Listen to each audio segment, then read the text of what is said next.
brand new banger. I'm like, yo, man, this is bullshit. And blah, blah, blah. He's like, hey, man, maybe it's meant for a reason. Always thought of it like that, bro. You really fucked up. Mm-hmm. Like, I can't get rid of this thing. Life was easy. Fuck out my face. Yeah, that's what it was. I expect you to do the bare minimum. Because then what's the point? True. To do that, I went and got one from the aisle, you dumb fuck. And shut the fuck up and lay low. You're female, like you could work your charms in certain situations that I wouldn't be able to. You know how much free shit you gotten? She once said word to mama, shit. Oh, got him. We understand it's gonna bother you. Some of us went through it. Some of us are gonna go through it. Well, we wasn't ready. I wasn't ready to go that deep with you. You don't really know what you want to share with my heart. No, look cock.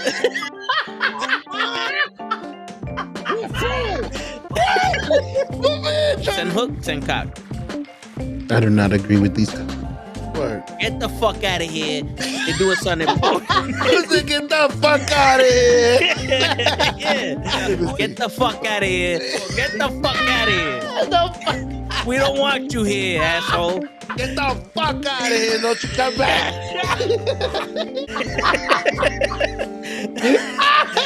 I stay loose, I stay hype. I stay loose, I stay hype. I stay loose, I stay hype. I could do this all night, cause I do what I like. Yeah, I do what I like. Yeah, I do what I like. Sipping goose, sip is right. And I go with the flow. Yeah, I go with the flow.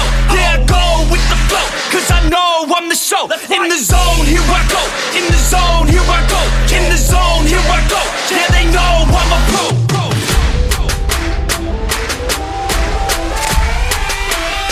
Let's go, let's go!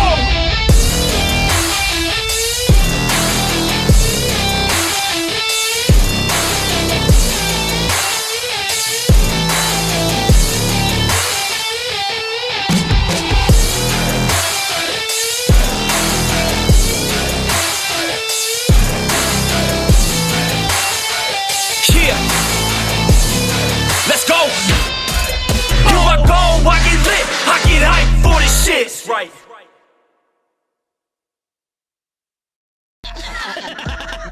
Word. He be like, I got a left elbow and a right elbow. I can break your face with an any elbow. Make sure that you get elbowed in your elbow with an elbow. Got the arm ball, get the phone ball, get around with the bomb ball.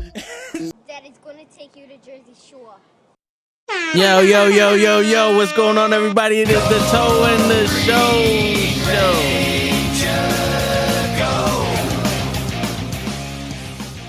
I'm back.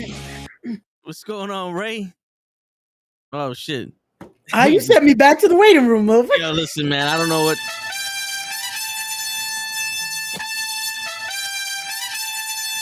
Oh, shit. And he's on top. You're fired. Man, he comes in with the upside down and everything. Oh, He got the Wamayama hook. That's not Hulkamania, it's Yama hook. That's me. You're probably wondering how I ended up in this situation. Alright, but anyways, how y'all doing, guys? Chilling, man. Chilling like a villain on penicillin with a Mac 11. Just wait for 7. Yo, Nepal, thank you. No, Paul, welcome to the show. Glad to be on time. Thank you. Thank you for not firing me, boss. I'm here.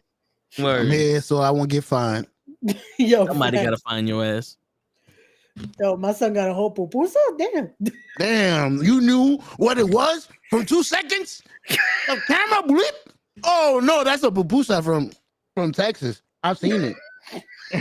Delicious. That's how you know I'm Hispanic. I was like, yo, it's a pupusa. Damn. Word. I'm not expecting. I'm just expecting Toe to be like, yo, what is that? Yeah, I haven't had some papusa in a while, but I've been trying to get it. I've been hitting these chicks up. Be like, yo, you want to give me some papusa?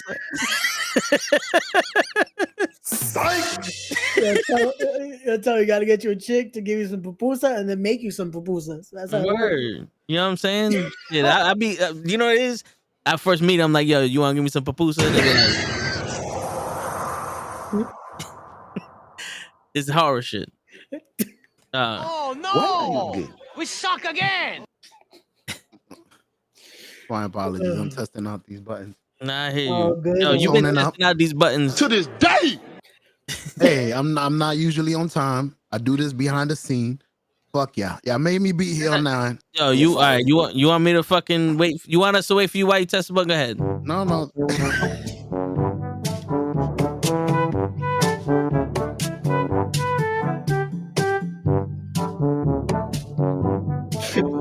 Oh, shit. Yo, not for nothing. You see this shirt right here, show? Amazing. This is the shirt we got at Walmart. And I bought all these shirts from Walmart and I saw this one and they only had one. It was a 2X. I was like, fuck, you know what? Fuck it. I'm just gonna get the bigger one. You can't go wrong with bigger. You can go wrong with smaller. I Yeah. throw this shit on. Lay is there with the Punisher shit. I throw this shit on and I'm like, yo, why does this shit fit so much better than an extra large? Like this shit feels like this was made for me, but it doesn't feel like a 2X. This don't feels like wanna what a admit 1X. it. Like my bicep is still touching all sides of the shirt. You know what I'm saying? Like my chest is even with the shit. This is a 1X. This is what a 1X was back in like 2012. He doesn't want to admit it, Ray. And I feel so fucking hard, like bad, like shit, son. It's all good, bro. I went through it. I went through it from large to extra large. I used to started feeling uncomfortable with a large. It's like my nipples were showing, my tummy was poking out a little extra. The reason why extra large. Shit. The reason why I know that I'm not a 2X now is because I throw on my old school extra large shirts and them shits fit the same way. I ain't gonna lie. The 2X back in the days was whoa, bro. With the pants, yo. I know what you mean. I'm not fucking with you. I'm not trying to make jokes. The 2X now is not what it was before. Before it was a fucking 2 shirts. Bloop. It's like, yo, before they used to make clothes their size. Now they want to make it fitted. They want to do this. They want to do that. It's like, yo, I understand that, but yo, why don't you just make tailoring cheaper? Facts. That way I could fucking tailor the shirt. Yeah. So a 2X is just a little bit more comfortable, extra large. Basically, at this point. Yo, it's what they made it. You know what this feels like? This feels like an extra large and a half. That's ooh. You know what I'm saying? I just needed a little bit for my poquito. wiki. Yeah, do my dance. That's it. I feel you. Un poquito. You know what I'm saying? That's how he could be comfortable when he does the Prince Nana. That's why. You gotta be comfortable in that. Gotta do the Prince Nana in there. Which I failed because I was drinking too much. I didn't do it in the pool yesterday. I fucked up. I was supposed to do the Prince Nana when I was in the pool, and I fucked up. Word. You did the drown Nana. I'm drowning. I'm drunk. Yo, I thought at one point I was gonna drown when we played basketball. I fucking slipped. I was like, oh shit. See, that's how I would have blew my fucking Keeleys doing that shit. Bro, I thought after that hour, I thought I fucking did it because my shit was burning. I was like, oh fuck.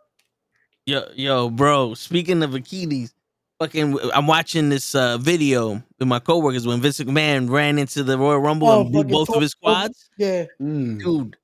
Later that night, I'm doing my workout and I'm like, all right. I started doing some squats, like no regular squats, no weights, no nothing, regular squats. Then I started doing some stretching because I felt my legs was tight. I went to the second set of squats. Yo, rep 2. My hammy was so tight. I felt like I was gonna rip that shit in half. I'm like, yo, no wonder this nigga Vince McMahon blew both of his quads. He was like 200 years old running down to the ring. It just said, bloop. He jumped into the ring and blacata. I think it runs in the family because his son did the same thing. Booming. Yeah. It's the joints. The McMahon joints don't work well. We gotta admit it. Stephanie, don't do nothing crazy. Don't jump. But move. She's significantly younger, but I get it. Yeah. Shane also did it without having any like ring training for a while. So it's like, it can't happen. This is the problem. Get in the ring at one point. Like, you gotta be careful when you're in there. Anything can fucking wrong movement, you're done. Word. And yo, real quick test for Ray. Who's that on show shirt? Isn't it Hogan as a Thunderlips? Thunderlips. I was about to say. Like I was about to say, what's his catchphrase, Ray? I fucking can't remember the catchphrase right now. The ultimate Bro, male I'm versus hungover. the ultimate meatball, baby. Bro, I'm hungover. I forgot I drank earlier too. Yeah, no. Show's hungover too. Me too. So I don't hung use him that over as the an side of his excuse. house. I'm still drinking. Look, I got 2 cups. I got one here. What the fuck? This is not it. Oops, I almost drank the wrong shit. What you drinking, show? That shit been here for years. What you drinking, show? This is a little coquito my wife gave me. Oh shit, y'all making And then coquito already? I got some shit. brugal my mama brought me from back home. Hey, That's the Capiche? Brugal I wanted. They gave me the other shit. That shit is smooth. Yeah. No, the that one añejo. the one you brought to Battle Club was smooth though. At Nah, least it it was for me. it was a little rough. For me, it was a little rough. I might just be an alcohol. Ooh, Oh, okay. Hold up now. Wait a minute. Ah, shit. Yo, this is the sound that you just heard. The chat just heard of me and Ray. We on the way, show. Yo, fact. We on the way. It's coquito time, man. Shit, I gotta make Word. some. Coquito time. His wife just said, Let me get some more. What? Don't touch my shoes. Nothing. The baby's coming down. My bad. "Nah, it's all right." It's all good. It's all Word, let me get some more for both of us. good. You know what I'm saying? Shit.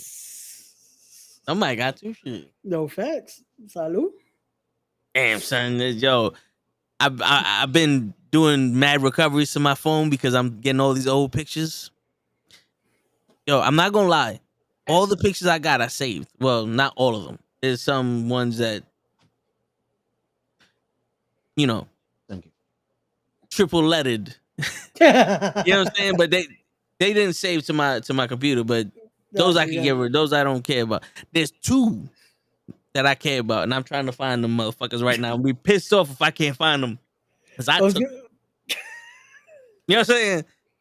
I was the cameraman taking them of the you know what I'm saying? So I need those for my portfolio so that way I can show. And I wasn't there. So No, you was, yeah. So you know they were good. it still was me. So you should have been there to fuck it up so I could give somebody the blame. Nah, nigga. Oh shit. You wasn't gonna never be there. No invite. You know what I'm saying? You don't get an invite to that. Oh, Oh shit. Yeah, just say.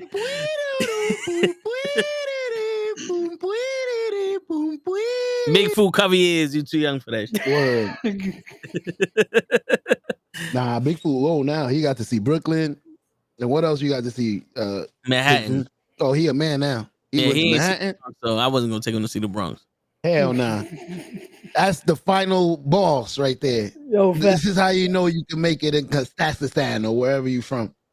You survive in the Bronx, we can send you back home. You good. That's the boss fight right there. It's like, all right, how you did for everything else? All right, cool. Oh shit, my man get in the boom. Boom. Who the fuck is looking? Who's here? Shit, I'm trying. I don't know who's here. I was thinking about them pictures. I had to get my shit ready. Shit. Yo, you know what's funny? It's funny how women have no sense of humor. And I know we jump from topic to topic here, but that's what the fuck we do. This is the Toe Show and the Ray Show, apparently. You know what I'm saying? I'm just here now. This is what happened. Nah, it's it. Fuck it. You're fired. But yo, I'm out. Show 5. They got no sense of humor. No, then fuck it then if you want to be out. Shit. It's not nah. Oh, you want to leave? You want to leave me after everything I've done for you? Gun compartment. You are fake news. Oh shit. Oh, shit. Beam him up. Beam him up. Word. I saw it on. Yo. Where is he from, show? Where's I'm pretty sure it's the shirt. It's Thunderlips. Thunderlips? Where's he from? Yeah. Rocky 3. All right. There you go. So let's wait for Lay's response. But yeah, so it's funny that women don't have no sense of humor. Because I told this one chick, I said, I love you like a fat kid loves pig feet. Ooh, fat. You know what I'm saying? Nah, you see how both of y'all was like, yeah, that was a good one right there. Ahapantis. Yes. Ahapantis. You know what I'm saying? Even Lay is clapping, even though it's not for that. We're gonna say it's for that. Ahapantis, Yeah. clap. That's Yeah. it. I told some women that I said that to a woman. They like, what? Man, you calling her pig feet? You doing this? Gorilla, what's going on with the Green Ranger? Nice. Hey. Go Green Ranger. Green Ranger, go. Wait a minute. Oh shit, that's me? Yeah, got a nah, gorilla he's the gorilla. You motherfucker. Rematch, motherfucker. No, fuck you, Mama Webble. Oh no. We suck again. Man. Oh shit. What's up, gorilla? We just fucking with you. Yeah. So I tell them that shit, and they say all this other bullshit. I'm like, yo, how you ain't got no sense of humor? And then if you think about it, like you get a real like fat kid, not one of those pretend fat kids, you know, that they like food and you know, but I'm talking about one of them kids that they go over grandma's house. You're gonna be famous soon. I hope so. That's we're trying for that. We trying. We One just day. need some of get some of your friends over here, and if they look good, they can show all the pictures. Anyway, make sure you like, subscribe, and all that good stuff. Shit. Yeah. Thanks. So yeah. So like a real fat kid, like where I was back in the day. Psych. If grandma would come in talking about she made some panini, some ham, you know me, I was already salivating at the mouth. I was like, let's do this. I need 4 or 5 plates. I'm already thinking about how I'm gonna have that shit for tomorrow. You know what I'm saying? Like, that's my shit right there. Like, right now, I'm like, already, I need a napkin. Yeah. I still do that. Yeah, you know what I'm saying? Like, that's some real love. Like, I love chocolate cake, but I'm not sitting here doing a little motherfucking dance. Like, ooh, grandma on the way. Grandma on the way. We get some good food. You know what I'm saying? Like that's so now you got a kid that love pig feet like that. Grandma come on with the pig feet boiling, the sauce all over the motherfucker just put one in his mouth. Walking the whole day with a pig foot in his mouth. This one big, this is gonna go, baby, grandma. You know what I'm saying? What compares to that? You feel me? Ain't nothing compares to that kind of love. Fried chicken. Pernil. We're talking about food. I'm talking about anything other than that, motherfucker. I'm talking about like if you told a girl you loved her, they would be like, oh, I love you like this. I thought you said what compared. I thought you said what compared. I was like, hey, like, nah, they want to hear some sob shit like the moon, the wolf cried out to the moon every night, and then one night out of the year, there was a bridge, and he could cross over to their plane, and they could spend it one day with each other. That's so romantic. No, fat kid with pig's feet in his mouth. That's romantic. It's out there though. Shit. It's definitely out there. Word. Oh shit, Ray, you fucked up. Yo, where the money at?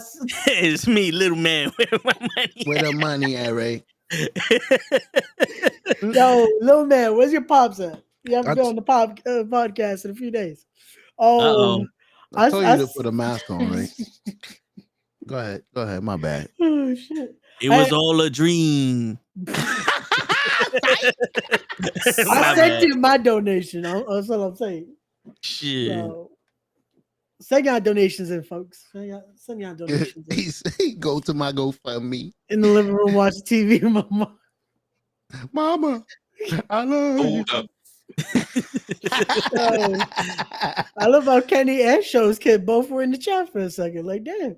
All the kids watching this right now. I should be sleeping. It's 9 o'clock. In the building.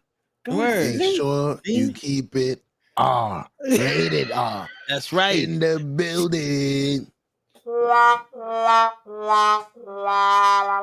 Go bed. Yeah, go to sleep, little kid. No, but you know, you don't got the R Truth no more. I don't even think that's PG. Yeah. Yo, you got so many buttons. I don't know how you, because I only got 8 and I got to figure it out as I'm fucking playing. Like as I'm streaming. You got a list? You got a book? Well, I unlike you, I write the titles of the thing. It just I have a folder for my WWE shit, but then I don't know if I put it in your folder because you liked it. But it might not be in here. Well, unlike you, my friend, I have one of these. Man, fuck you, Mama Webble. And I have a Shut up, bitch. I know where that's at. He said I could find that immediate. That's the big show button. Show talking shit Word. button. That one in the Fuck your life. I'm ready for action. word. Hey, Well, whoa. Yo. I don't have that one, but I got Damn. Man, yeah. Jeez. Taekwon, the kids are in the building. Taekwon. Yo. damn Taquan. Congratulations, you played yourself. Calm it down, man. We Jeez. can't have Word. shit when Yo. Taekwon's I around. was Yo, fucked that up. white woman that stole that black man and called herself Taquan got Emotional damage. Yo, you know what it is? Maybe I told the no once. Was that it? Like, probably. yo, You I'm was in sorry. Texas one time, right? I probably passed through it once. Like, damn. Yeah. Good My evening. nigga gonna I'm be at your door sorry. or something. FBI, open up. Word. How you Jeez. doing? I hope you okay, sir. I hope life prospers and all that good shit. Damn, son. And by the way, Man, fuck you, Mama Webble. Oh, here it goes. I don't even know if that's PG. There we come go. on, Taekwon. That's what the rest of this conversation is going to be for the rest of the Word. episode. It's going to be, I don't know if it's PG I don't anymore. even- But we going. We going with it. Word. Taekwon, I hope you don't. Well, nah, I don't think you'll be able to get in. He's in the Taekwon, bathtub right now, farting his ass off. Word. Taekwon. Good luck. But anyways, damn, the shit he Good thinks of. Word. Oh, there we go. Little man, Oh listen. shit. He said Kenny. Kenny in the building. Yo, my dog's doing well, Kenny. My dog is doing well. What kind of dog you got? A Schmishnoo? A Maltese. Yeah, It's I a small knew one. it. I will show on screen. Yeah, Small ass doggy. Yo, she was happy as hell to see me today. She was like, "Yo, where the fuck you been?" Word. See, we got him. Oh, look at your doggy. That little fucking terrorist. Look at your doggy. Look, he got his teeth out. That terrorist. Yeah, I saw what you did to the fucking rental car, motherfucker. You almost fucked up my damn camera with them cookies, nigga. You should have ate them shit. I bite the I shit don't know out how of you. yo. nigga. I don't know how he took all the cookies out the box, put it on top of my camera, and then took the box out, put it on the seat. Bro, Ain't I'm he telling one you, cookie? You should terrorist, ate bro. them cookies, motherfucker. At least. He Those are knows chocolate what's chip gonna bother cookie, you. right? Yeah. Huh? Those are Yeah. chocolate chip cookies, right? Yeah. So yeah, Yeah, at mean- least, yo, We got at lucky. least, yo, man. He's still alive. I mean, Nah, he's there's only allergic to certain chocolate that you can't give a dog. Oh. There's an ingredient in the chocolate that's poison to him. It's not chocolate. No, Okay. but still, fuck up his stomach. Y'all would Well, have I to don't deal wanna with. find Nah, not really. My first dog, he ate a whole pack of those fucking Hershey's, the little mini Hershey's. He ate a whole pack of them shits when we had Halloween. I was like, oh, this motherfucker dead now. And my brother's like, no, we good. I said, no, I'm gonna kill him. I'm gonna kill him. That He motherfucker- said the he chocolate couldn't ain't eat gonna Reese's kill him. Pieces. He couldn't eat some shit I don't like. He had to eat the fucking Hershey's. That motherfucker. Right when I see you all my money. Yo, I sent in my donation. That's it. There's no more money. Show got the pupusas. That's it. We done. We selling pupusas in the back. 2 for $5. Holla at me. Yo, we might be having to sell pupusa a little more Damn. expensive than that when they find out.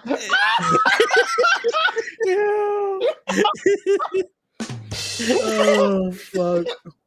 You fool! Oh. You only selling pupusas for $5? We might have to make it a little bit more expensive. Oh shit! Gotta give the pupusa a little more value than that. Yeah, Damn, Word, fuck. pupusas There's worth all a working lot. pupusa there.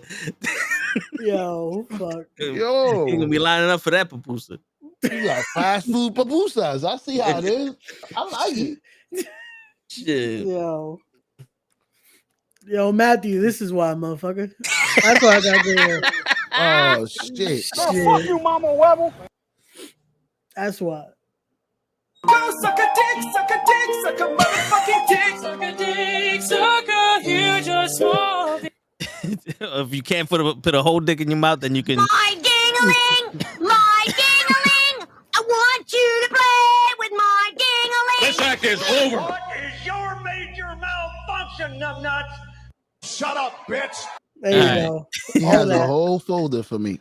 All Yeah. that. Like, he You just played made the on you. list. Yeah. He fucked up. No, Stupid facts. idiot. He went into the show Exactly. folder. He fucked Word. up now. Now this is some other shit, but okay. Good night, yo. Told you. Oh, Just shit. said is one of the most insanely idiotic things This I've one's ever for heard. this one's for Lay. At no point in your rambling, I incoherent got the whole response thing. were you even close to Yeah. anything You gonna get us fine. considered a rational thought. Everyone in this room is now dumber for having listened to it. I award you no points, and may God have mercy on your soul. That is. Out. There you go. That is Lay's. That has to be Lay's motto. Like I know Lay has said that at some point in his life. Yeah. That is and the stupidest shit. Oh no, that's every day. I was about to say that's all our button right there. Fuck. Like, yo. No. That's the Lay button. Trust me. Shit. Lay gives middle fingers for free. Yo. That was me this morning in the fucking lobby because people are too fucking uppity trying to get their coffee. Like, yo, move. Like shit. Is this a Shit. Starbucks? Yeah. How Yeah. dare you? You don't interrupt people on a mission to get Starbucks. well, it's white people, just in general. Okay. There were You be two. on that line. Not anymore. I haven't been on that line in a minute. No strawberry daiquiris? No. Lemonade. Biggie Smalls his Hulk Hogan candy bag on his head. Shit, he wished that was a candy bag on his head. Word, Like, I'll the eat way that he shit the way too. he wearing that shit look like a diaper. Or change your diaper. I was trying to figure out how this shit goes on. I was like, fuck it. It's upside down. I can't read. So How is it supposed? Is it a bandana or is it just a hat? No, Like, it's a bandana. bandana. okay. I was gonna say, like, wait, how the fuck is it supposed to go? Word, how do you flip it inside out?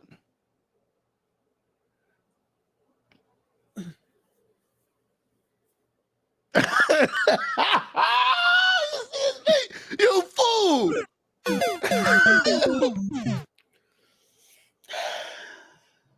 You fool! When You fool! Don't ever wear it again. That's it. Word. oh shit. You disrespected the name.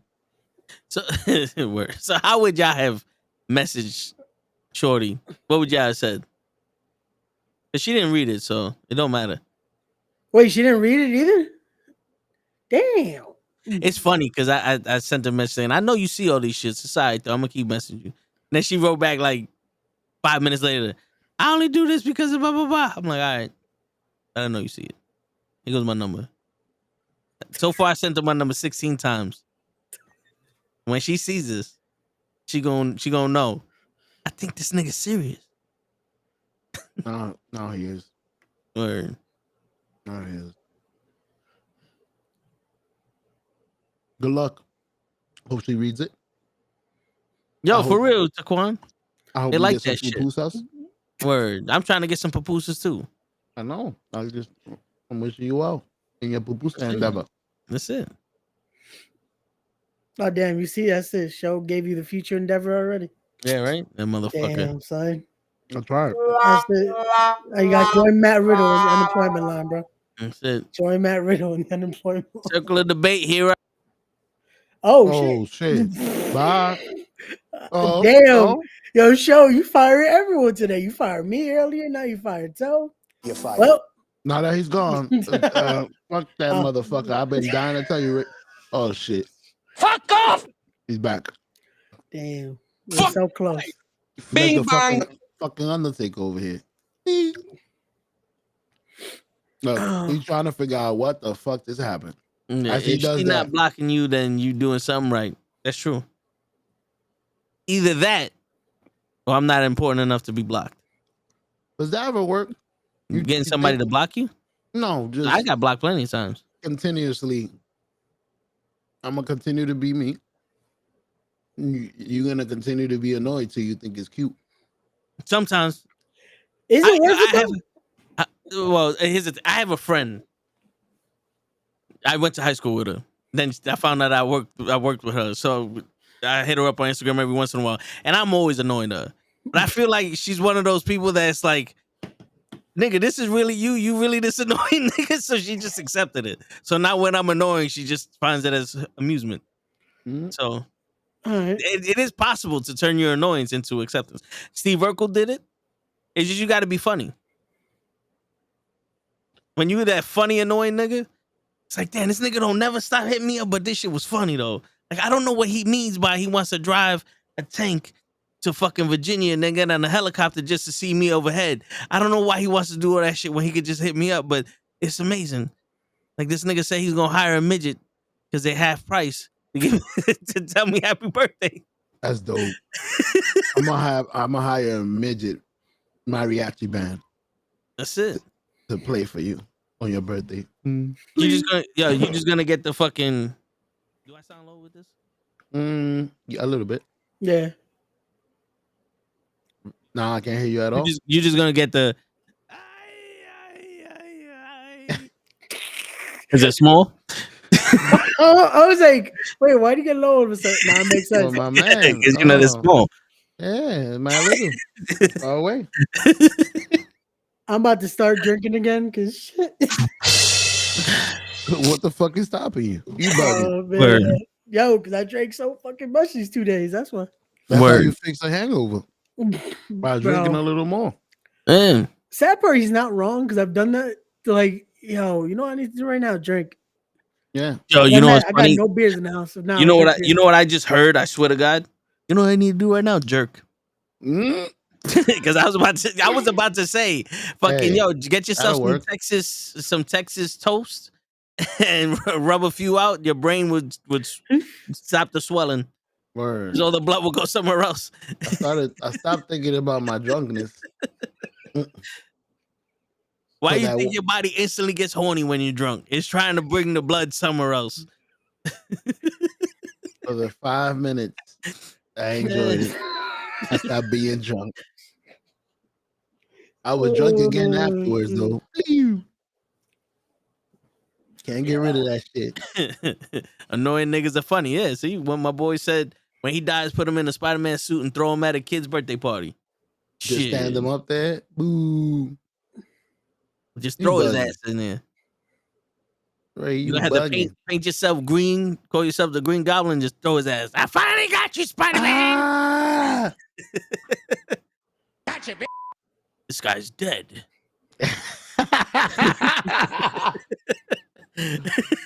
He's been dead for 5 hours. Oh shit. Hey yo. I think women have a different language though, too. I'm in a different sense of humor. Because the pig feet to us is like, we understand you trying to be funny and different. You're not trying to be this roses are red, violets are blue. Because I already said shit like that. Yeah. And she ain't read that too. So fuck it. You son of a bitch. See, that's the thing though. So this is the mode you at. I feel like if you're gonna do that, you can't even do the before. That has to be the instant. Because now it's like, oh, okay, so you're trying something out of the box. Instead of, you're trying everything, you know? Oh, well, this is the best part, though. Yeah. If they ain't paying attention, did you really try? Touche. Think about it. I could tell her anything she wants. If she ain't reading it, it didn't affect me. I don't look desperate. She ain't read it. What app are you sending us to? Like, can she preview it without reading Probably. it? That's why I said I know you see these. Because, you know, when you get the message on the thing, you get the little preview of the message. You can read him like, oh, I see this. And then you boogie. Yeah. Yeah, I've seen that. That's why I was asking. Yeah, that's why I said, I know you see this. And I know you smile when you see this. You just don't want to respond yet. It's okay. You don't want to let me know that Alright. you Listen, you like I it. know. You gonna melt like hot butter all over my body. I'm wearing you down, That's it. Laura. That's it. I wear them all down, whether they like it or not. Bro, it's still not working with Mercedes. Hey, And you know which Mercedes I'm talking about. They're both of them. any of them, Monet. Hey, listen.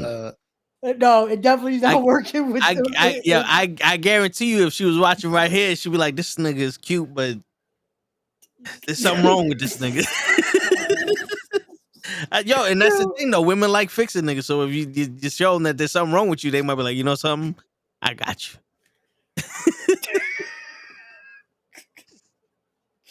Has that ever worked for y'all? Like, has What? it worked? I know I asked, has it worked before? Has it worked for y'all? What? The annoying. Yeah. Oh think man, you. when I was younger and I had the energy for it, yeah. Like, Well, okay, the one with I'll 4 give you a kids. chance. The one with 4 kids. She told me that. She was like, "Yo, how come you stop hitting me up so much?" I was like, "Because I felt like I was annoying." She goes, "No, I kind of liked it." I was like, "Oh, okay." That's the first hint. Yep. But But the pussy was good though. That's The crazy pussy was pussy. good though. That's crazy pussy. I was young enough to go through that crazy shit. I don't give a fuck. Word, I had all the energy to give. You know what's funny? Speaking of me being younger, I had a conversation with one of my coworkers, and she goes, "Yo, I want to meet the woman that you married because you want some other shit, right?" And I said something to her. I was like, "Yo, I was looking at flights to Florida," and she goes, "You the type of nigga that would be like, no, fuck that. You gotta come to me." And I was like, "Damn, everybody thinks this way. It's true, but everybody thinks like that from me." I was like, "I'm doing a good job. I ain't the only one. I told you. I'm doing a good job." I'll be like, so you gotta play. Nah, you gotta play ball for me. Word, Like, you know I what I mean? play it. You got it, play it. Shit. Ask Ray. Ray knows. Shit. Once Ray went gray, all the bitches. Yo, I was telling a story earlier, bro. I can't say it on air, but I'll say it out off air. Yeah, you see. Oh shit. Last night was gonna be fun, but See? shit happens. But we ain't had no robbers, so we had to make an executive decision. Yo, sometimes you just gotta nut in their butt. Yo, before we get to the topic at hand, I'm gonna give me something to drink. I'll be right back. Yo, facts. I got you. I'm about to drink. I feel like I should drink. Get your cup, so I'm tempted to drink right now. I don't know. get a beer. That's the problem. I got no beer. All I got is actual alcohol here. The question is, are you able to control yourself with actual alcohol? Can you have one glass of just free? So you're good. There's some people, I'm just gonna have one glass. I'm back again. 18 glass later. Nah, I ain't gonna cry on air. It's just once we talking, I'm gonna be like, you know what? Another won't hurt. Like, Gotti. Like, what's the problem with having just one more drink? You know, just one more. Just one more. Two drinks later. I put a meme up of Rookie of the Year. I don't know if you've seen that movie. Yeah. When the old man breaks his arm, and they're about to take him out. Just give me one more. That's you. No. One more. Okay. One more. Oh, shit. Like, yo, it's just one more drink. That's yeah, right. 27 drinks later. Yo. Fucking butt naked outside your building. Yo, big food. I don't know how I got here. Call my mama. Be like, yo, this is all show's fault. You told me to drink. I didn't want to drink. I don't even drink. I don't like that. Big food, what's going on? Like, yo, this bar over here is just for show. Oh man. I wonder what the topic at hand is gonna be. But I know one of them because I offered one up. I was like, yo, I think this would be good, but I don't know which one Toe's gonna start with. Hey, do you have a few topics you came up with, or I gave him one, but I know he has one that he wants to talk about. That's why. So I don't know if he's gonna want to start with the one I said or the one he said. So we shall wait. so We we shall wait and gotta see. wait for this motherfucker? Yo, facts. You know what he is, what he's over there pushing. You motherfucker. You say you want to take a drink, get a drink. You over there taking a shit in the middle of work. You're fired. Damn. See, it's because you came on time, show. So now he's like, you know what? I could take a got- break. I could relax. I I could got get my liberties. drink. Liberties. I got liberties. I could go.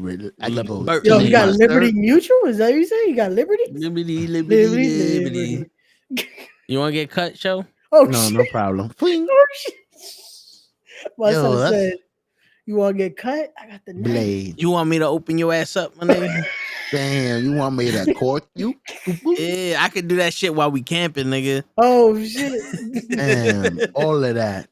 I can turn you into a wine bottle. Boom. Yeah, you want me to pop the top? You want me to push your muffin cap back blue, nigga? Imagine this up your ass, kumpik. Oh, shit. Oh shit. So what you got there, man? You've been drinking you've been very healthy lately. I've been Shut noticing up with when this I healthy deliver, shit. you've been vegan. Ray, what's up? Yo.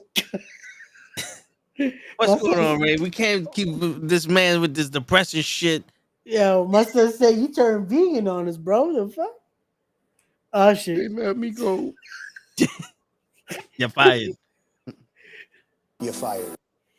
Hey, Yo. listen, man. It's time once again for everybody to come aboard the. There That's it what I'm is. drinking. That's what I got. That's all. Keep that motivating you. That's cool. That used to motivate me in the past. Let's do it. So the first topic we got is Ray's topic, and then we got my topic, and then we got And- Show's topic. All right. Which is boring. Yeah. Wait a minute. Ray got Yo. a cameraman? He keeps panning? No. I just keep moving my table. Oh, I saw somebody following you. Nah, I'm his like, dog. you got your own The cameraman? dog is fucking zooming in and out on him. Word, whip. Action. No, it's just I moved the desk around just to Get comfy. I get it. yeah. Hey, there you go. Oh, Go ahead. damn, Get why am I comfortable. zoomed in? Shit. He said you want to get comfortable in front of the people? Huh? I'm gonna be right with you. Word. Word. It's like, yo, I'm trying to get comfy. I'm on the couch. Shit. Word. On live, you getting comfy? You're fired. Acknowledge me. But proceed. Your kids are kind of. Nah, man. There's no kids. There's no kids. No, they should be asleep. Yo, we sent all the other kids to sleep right now. Word. We had Kenny's kid on the live. We had Show's kid on the live. That's it. They all going to sleep. We got Ray's kids on the line. For real. You want to adopt Big Fool? That's a big ass kid. Yo. Can I claim him on my social, on my fucking taxes? He's too old. Hell nah. That's it. Oh, man. It's fire, big food. Jeez. Can't even be a kid no more. Word. But all right, so Ray, you wanna? This nigga wanna adopt Pro. Well, as a white lady, you'll be able to get him immediately. That's it. Just there you go. Funny thing is, once you mention him, he's gonna come out. I bet you. He's gonna come on. He's gonna be tight. I know it. Yeah, facts. He's probably watching Collision though, because I think Collision's still on. So probably 15 more minutes. We'll get Pro to show up. Yeah. But all right. Yeah. So go ahead. All right. So the topic I brought was because of what we talked about Tuesday with Ahsoka and all that. Was do our mistakes define us? So just because of a past mistake, do we almost make it like that's it? It's written in stone. There's nothing we could change about it. Are we allowing that to just be there with us to the grave? I think we allow it to make us better because we can't do nothing about changing it. Like get better so that the next time it does happen, we make the better decision. I guess we take it as a lesson. It's never a loss. Well, I feel like that's how you should be taking it. Like you should be able to use that as almost like motivation of this is where we go from here. Yeah, But I feel like a lot of people don't. I feel like a lot of people just take it as almost shit. I fucked up. Like then it's just they're letting that sit and fester there. I know people like that. Like, I'm not gonna lie. yeah. Yo, Toe, I'm already on the live, bro. I don't need the link again. Nah, I'm I got you. This is my old shit. I keep getting. I got you. A new document has been attached. New fucking device has been attached. It's all good. I just wanted to fuck with you. I'm like, yo, nah, I'm but I'm fixing. See, all right. So I think he's talking about like those big mistakes, like when I went to high school, I was absent every other day. Like I would take off 2 weeks. I would cut, and I was on the truancy list for the first 3 years of high school. And I had to do after school and Saturday school and all that other shit to catch up so I could graduate on time.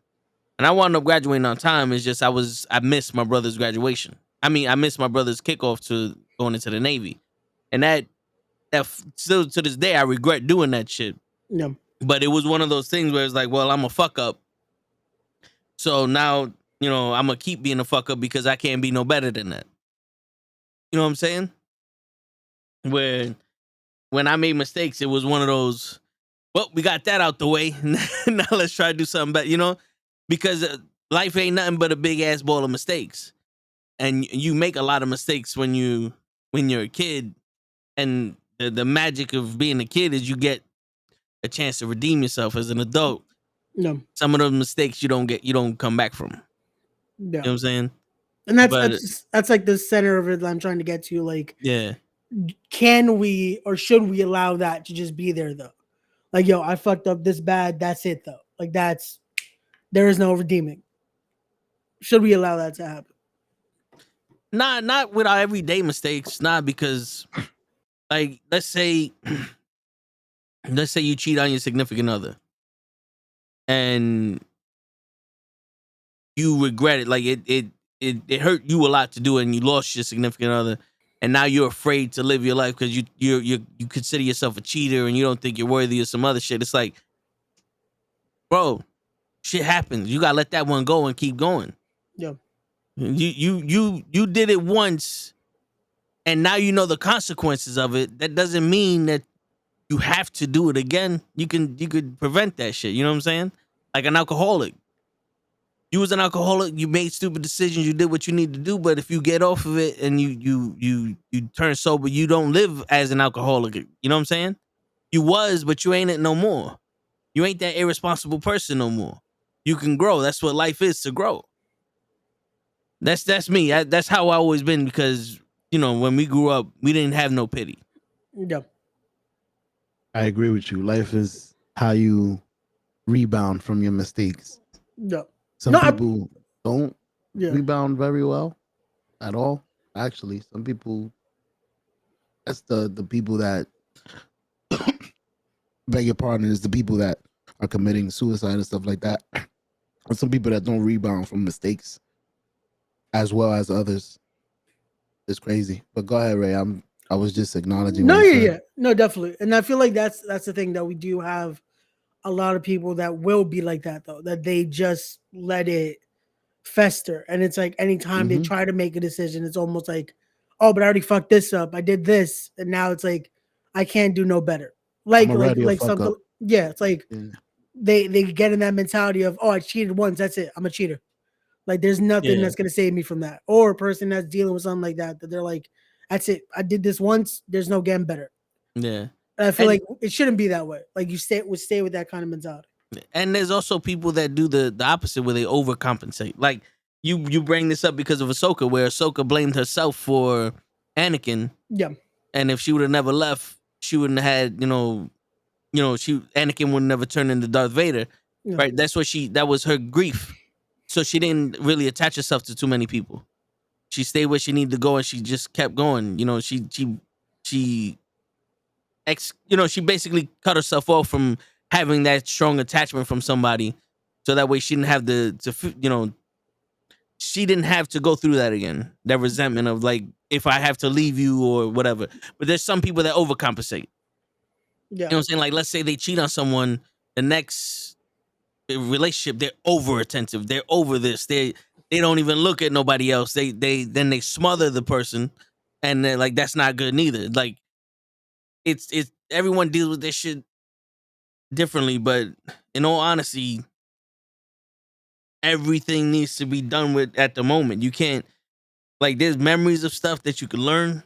Like, granted, if you were to cheat on someone and you fucked a relationship, you don't want to fuck up the new relationship, so don't cheat. That's your new learn. Yeah. Yeah, that's what you learn. But then there's other ways to fuck up a relationship, right? So let's say you don't cheat, but then you never show your attentiveness, or you're overly jealous or some shit like that. Then you learn those little things too. But you can't sit there and go, well, I'm a cheater, jealous, fucking attentive person, and no one wants me because of it. No.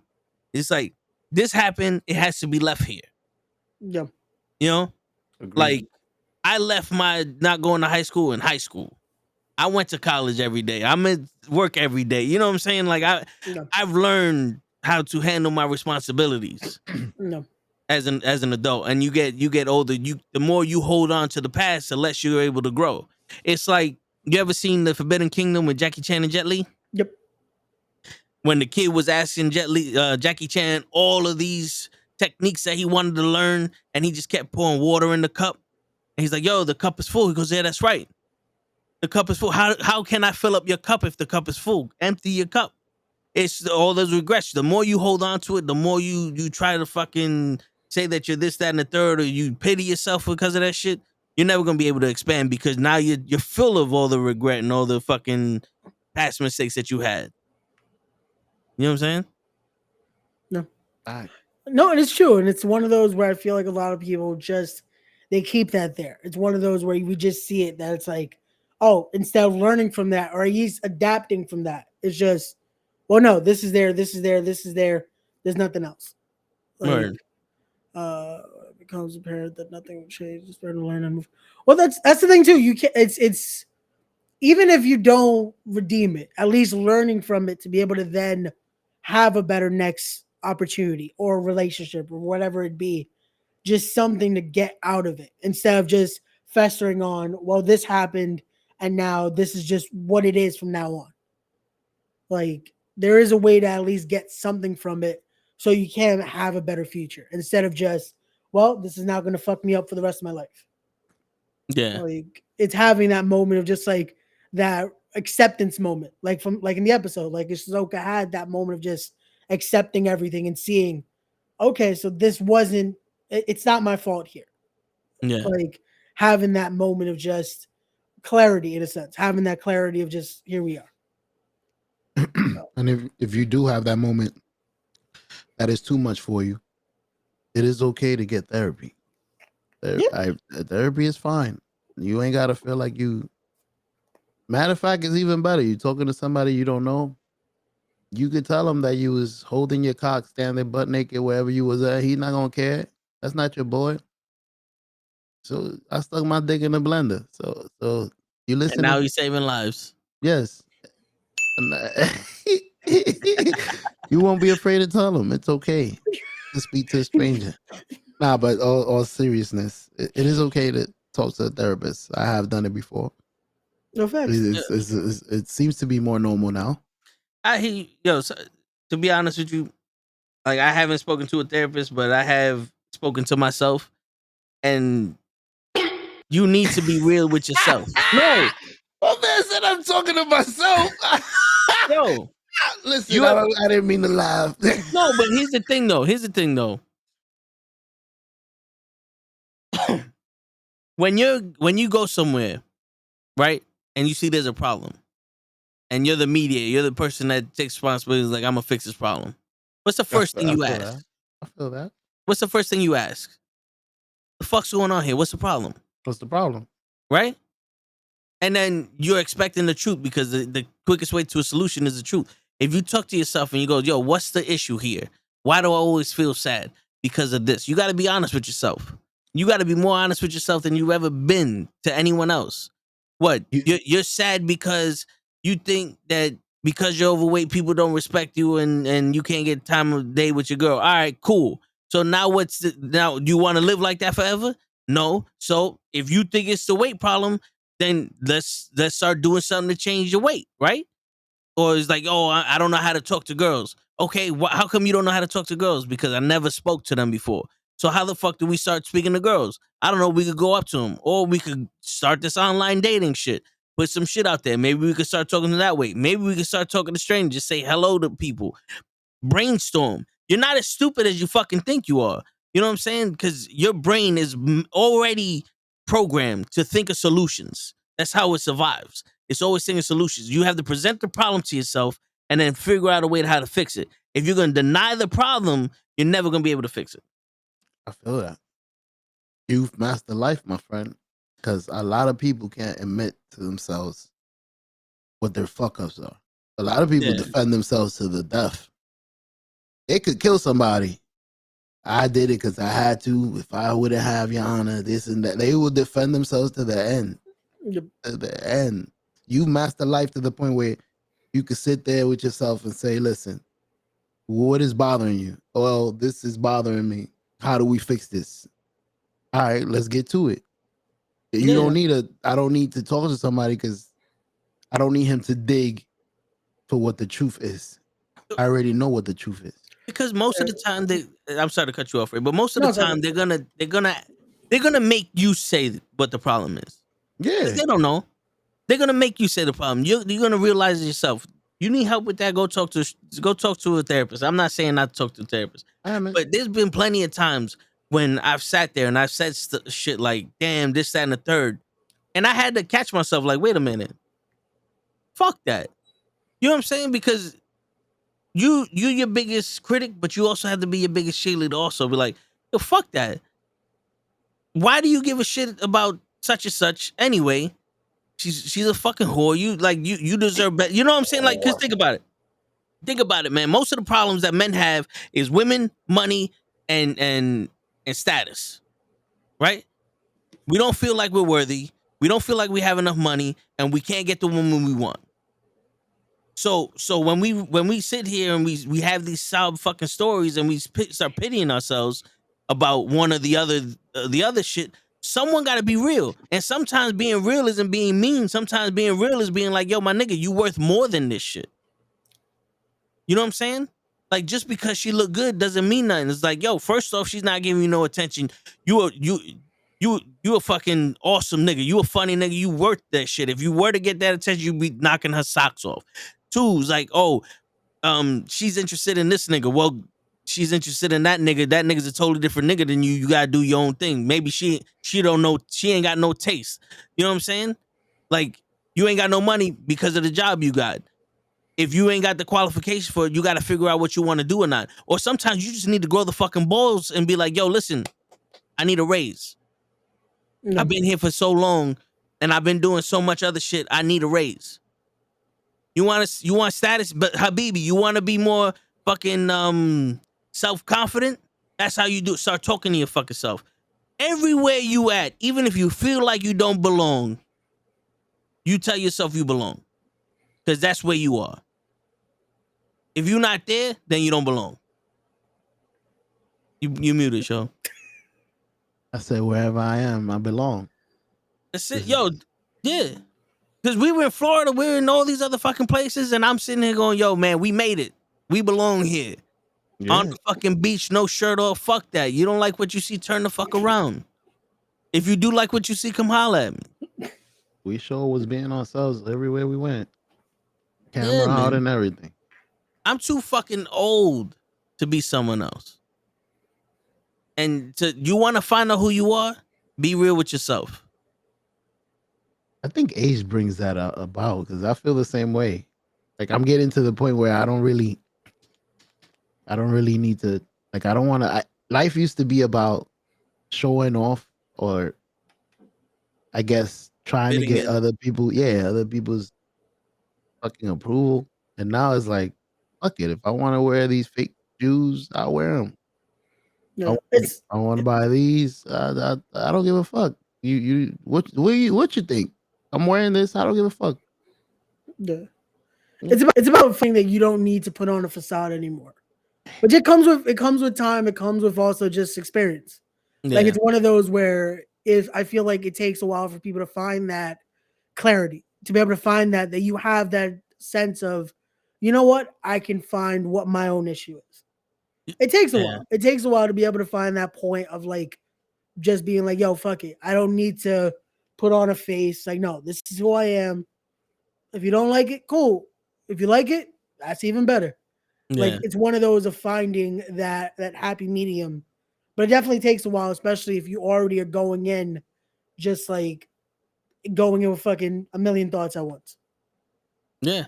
And reaching a certain age to me felt like, yo, I'm 30 years old. When I hit 30, I'm like, yo, I'm 30 years old. A lot of the times I should have had kids with a house and a car and my life would have been over. I'm an old man. And then nowadays, 30 is just an extension of the 20s. But it's always been one of those things like now I am at the age where I'm the adult talking. You know what I'm saying? Whereas like, because when you're a kid, these are the grown folks talking. You know what I'm saying? Like that's a different status. When you're in your 20s, you're trying to figure out what you want to do with yourself. In the 30s, it's like, yo, I'm at the grown-up table. There's no ands, if, ors, or buts about it. I'm at this point in my life where I go, yo, I want to drive down to Florida. I'm driving down to Florida. I want to boot I'm gonna boot my ass down to Florida. You know what I'm saying? But in all honesty, think about it. When you're in your 20s, traumatized. I'm sorry. No, but when you're in your 20s, like you sit there and you ask permission to live your life. You go through so much asking permission to live your life. You find at one point it's like, yo, fuck you. I'm just gonna fucking do it. It was the time where I was like, I don't want to go to the movies by myself. I'm gonna look weird.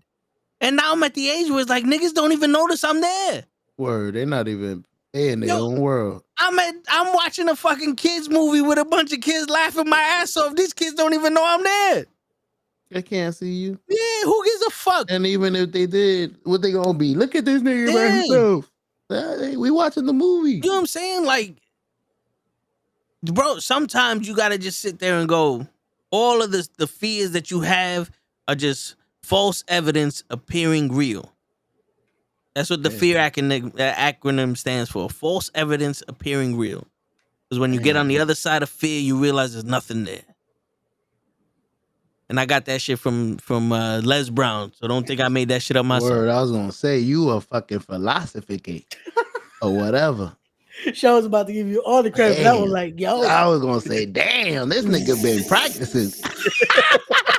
No, but it is true though. It's finding that and having just like it takes a while though. It definitely takes a while. Yeah. It's definitely something where you get to now have that just no more tunnel vision. It's just fucking you expand your whole mindset. Yeah. It's seeing that it's not all sunshine and rainbows. Like this is where we at. This is what you're gonna do, and go with it. And it doesn't happen overnight. Nah, definitely doesn't.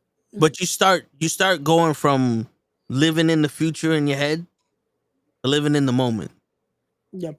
Because it takes a while for you to realize that the moment is happening now, and the future may not be what you think it is. You know what I'm saying? Because when you're in your 20s or your teens, you're able to live in the future. Like, oh, when I'm in the future, I'm going to have a nice house and a car. And then when you get to a certain point, you ain't got that yet. It's like, you're still there, but you're like, yo, right now I'm struggling.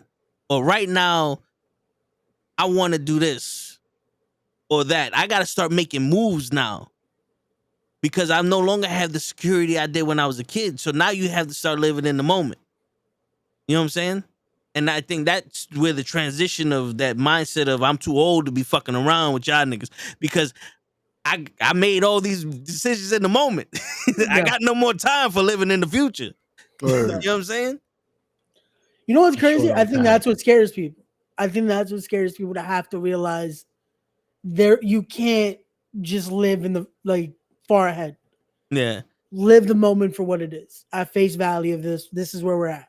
Yep. I think that freaks people the fuck out. Because It now should. it's like, oh shit, this is just it. This is where we're at. But I feel like that's also once you're able to do that, I feel like that's when you're truly living life at its fullest. Yeah. Instead of just, well, this is what we got to get to. No, enjoy the fucking journey. Because that's what makes a lot of things more sweeter. And that's what makes Yeah. things just, again, having that fulfillment of like, again, not every day is going to be the best, but just living in it, though, Yeah. is what makes it worth it. Shit. Yo, and I'm gonna let you speak, show, so you could talk. But on No, you good. You Friday, good. Friday Analyze. we got a fish tank and some shit. We had a beta fish. It's officially ours now. I got a better tank and all that other stuff, and I'm gonna get friends for it. But I'm gonna tell y'all, I never told this to nobody else. It was somebody I was talking to. This was maybe 6 years ago, and I told her, I was like, yo, I want to get a fish for my office, and I got approved to get a fish for the office. And it took me 6 years to do all this shit. Now that I've done it, it's like, what took so fucking long? You know what I'm saying? What did take so long? If you did get approved 6 years ago, It was one of those. you never pulled the trigger. It was because the motivation for that fish was something different than. I got you. So it was like, oh, there's no point. You know what I'm saying? To me, it was like, there's no point. But now that I got it, it's like, there is a point because it brightened up somebody's day. But this is also like, my nigga Lloyd is in there, and we got a snail for him. You know what I'm saying? We gonna get some other shit. You know what I'm saying? It's like, all right, my man's living good. That shit came to you. It wasn't out of pain. It wasn't out of anger. Yeah. It was what's the word? Not simultaneously. What's the word? It was perfect. How about that? Yeah. Yeah, he got there. He almost got taken away. Y'all could keep him. There was nothing bad about it. No negative indentation. Yeah. No. I don't even think that's the word, but fuck it. I'm gonna use Nah, it. that was a good one. That was a good word. Hey. That was a good It's word. just like we both know what you're trying to say. It's just we can't think of the Just fucking word. listen. Just listen and you'll know what I'm saying. Yeah. It sounds like this. It's just this is the shownism here. Intonation or whatever. You know what word it is. Yeah. Oh man. Oh man. No bullshit. But go ahead, continue with Lloyd in the fish tank. You don't know what took so long. You should have pulled the trigger earlier. Yeah, I should have, but hey, shoulda, he's coulda, here woulda. now. You know what I'm saying? Hey, he's here when he was supposed to be. He wasn't ready for a fish then. Then that fish would have had a negative indentation for that whole, or whatever the life it would have been of it. That's all you would have thought of that day you bought it because of this. Yeah. For the wrong reason. But then again, I wasn't as mature as I am now. You know what I'm saying? Because like, I had no choice but to take care of that fish. It's like, having a kid put on you, but it's not as crazy as that. You know what I'm saying? Like, it's something extra. Yeah, it's a life that I gotta take care of. But it's still like, yeah, it's like, this isn't that bad, but it's all right. I gotta change the water. I gotta feed it 3 drops. I know what you mean. You gotta plan around this kid. Yeah, it's like you want a dog, and then someone's like, "Yo, can you watch my dog for the weekend?" And then you watch, it's like, "Oh, this ain't that bad." And then you get attached to it, and like, "Yo, I gotta get kicked out of my house, and I can't keep the dog. I'll keep it." It's like I always wanted one, I got one. You know what I'm saying? I wasn't planning on it, but fuck it. Yeah, it's one of those. That's dope. Hey, you got your fish. That's it. Took you 6 years. Make it the way you want. Get you some Harley Quinn and some Joker fishes. Throw them in there, and you ready to go. Well, that's the name of the fish, right? The I Harley know, Quinn. Yeah. I knew he was gonna get it because of the name. It's the Harley Quinn fish, bro. Well, you should make the tank. Well, you can't. My bad. Go ahead. Make the tank what? I was gonna say you could make the tank like comic related, like get names of fishes, like I'm pretty sure there's other fishes like a Batman fish. There's Well, there's a catfish that I could get that would go with the beta fish. Because remember, we got beta fishes. I know that's why I stopped myself. I said you can't. Yeah. Because you can only pick certain fishes to be with this fish that's gonna whoop their ass. Get out my tank. Gotta be careful. Now we gotta get a divider or some shit. You think this is the Justice League? Yo, dude, but I got it's like the Japanese little it's that little shit that you stand under. Ooh, a mistletoe. Nah, it's like a house, but there's no walls. Like most people get married under them shits. Oh, I know. I can't think of the word. I know what you're talking about. Bernadette, the daughter. In Good Times, who is more beautiful? Definitely Bernadette. Bernadette is more beautiful.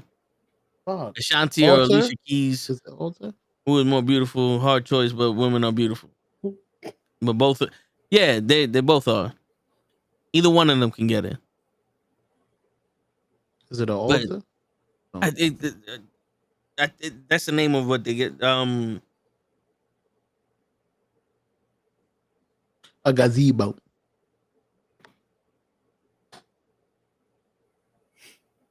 Yeah, I'm getting Alter, the Arbors. It's a pond house. Well, that's what I put. Pond construction, yeah. So it's for the water here. I'll show you. Okay. We got something that looks similar to this. Ooh. Oh, okay. That Japanese house. It's like this. We put it in the water, and then I got some leaves and shit they could hide behind, a coral thing and all that. And because it's a fighting fish. Yeah. So Japanese shit. Throw that in there. It looks dope. And it's in front of the fucking bug catcher. So we got blue lights going through it. So it looks alright. Oh, you already set it up. Yeah. On Monday we're gonna throw the fish in the water. Gotcha. I know you gotta let it disinfect. The water had COVID. Yeah, fucking what I'm gonna do is I'm gonna just take that whole bowl, the champagne glass, that whole glass, and I'm just gonna pour it into the thing. I have room for that amount of water to be in there. I'm just gonna throw that whole shit in there, throw the snail in there, and then let it be. Shit, Alex went in today to check on it, and he thought that the fighting fish ate the snail. Because we put the snail in the bowl with the fish, and it literally climbed up to the top out of the water. Help! And I'm thinking, no, I don't think it was afraid of the fish. I think it probably just got shocked because we just threw it in there with the water in there. Don't be listening. But they told the snail is tough enough to adapt to that new water. You know what I'm saying? Like the neon fish and the Harley Quinn fish wasn't. So that's why we couldn't get it at the time. But we threw the snail in there. It bounced. It went to the bottom. It closed up, and then it opened up after a while and then climbed up to the top. And the beta fish was like, "What the fuck is this?" Now the point of that snail is to clean the algae, but it also gives it something for the beta fish to be like, "Yo, what is that?" And it doesn't lose interest in it. It's like a tank friend. Yeah. So today Alex went to go look at it. We put a top on it so that way the shit don't crawl out. Yeah. And Alex like, "Yo, that shit is gone." He thought the beta fish ate it. I'm like, "Nah, there's no way because it's a fucking shell.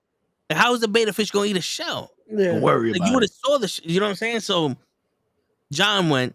He's like, "No, the snail's inside the barrel that we got. We got a little barrel that the beta fish likes to sleep in and shit." Yeah. So he probably went in there.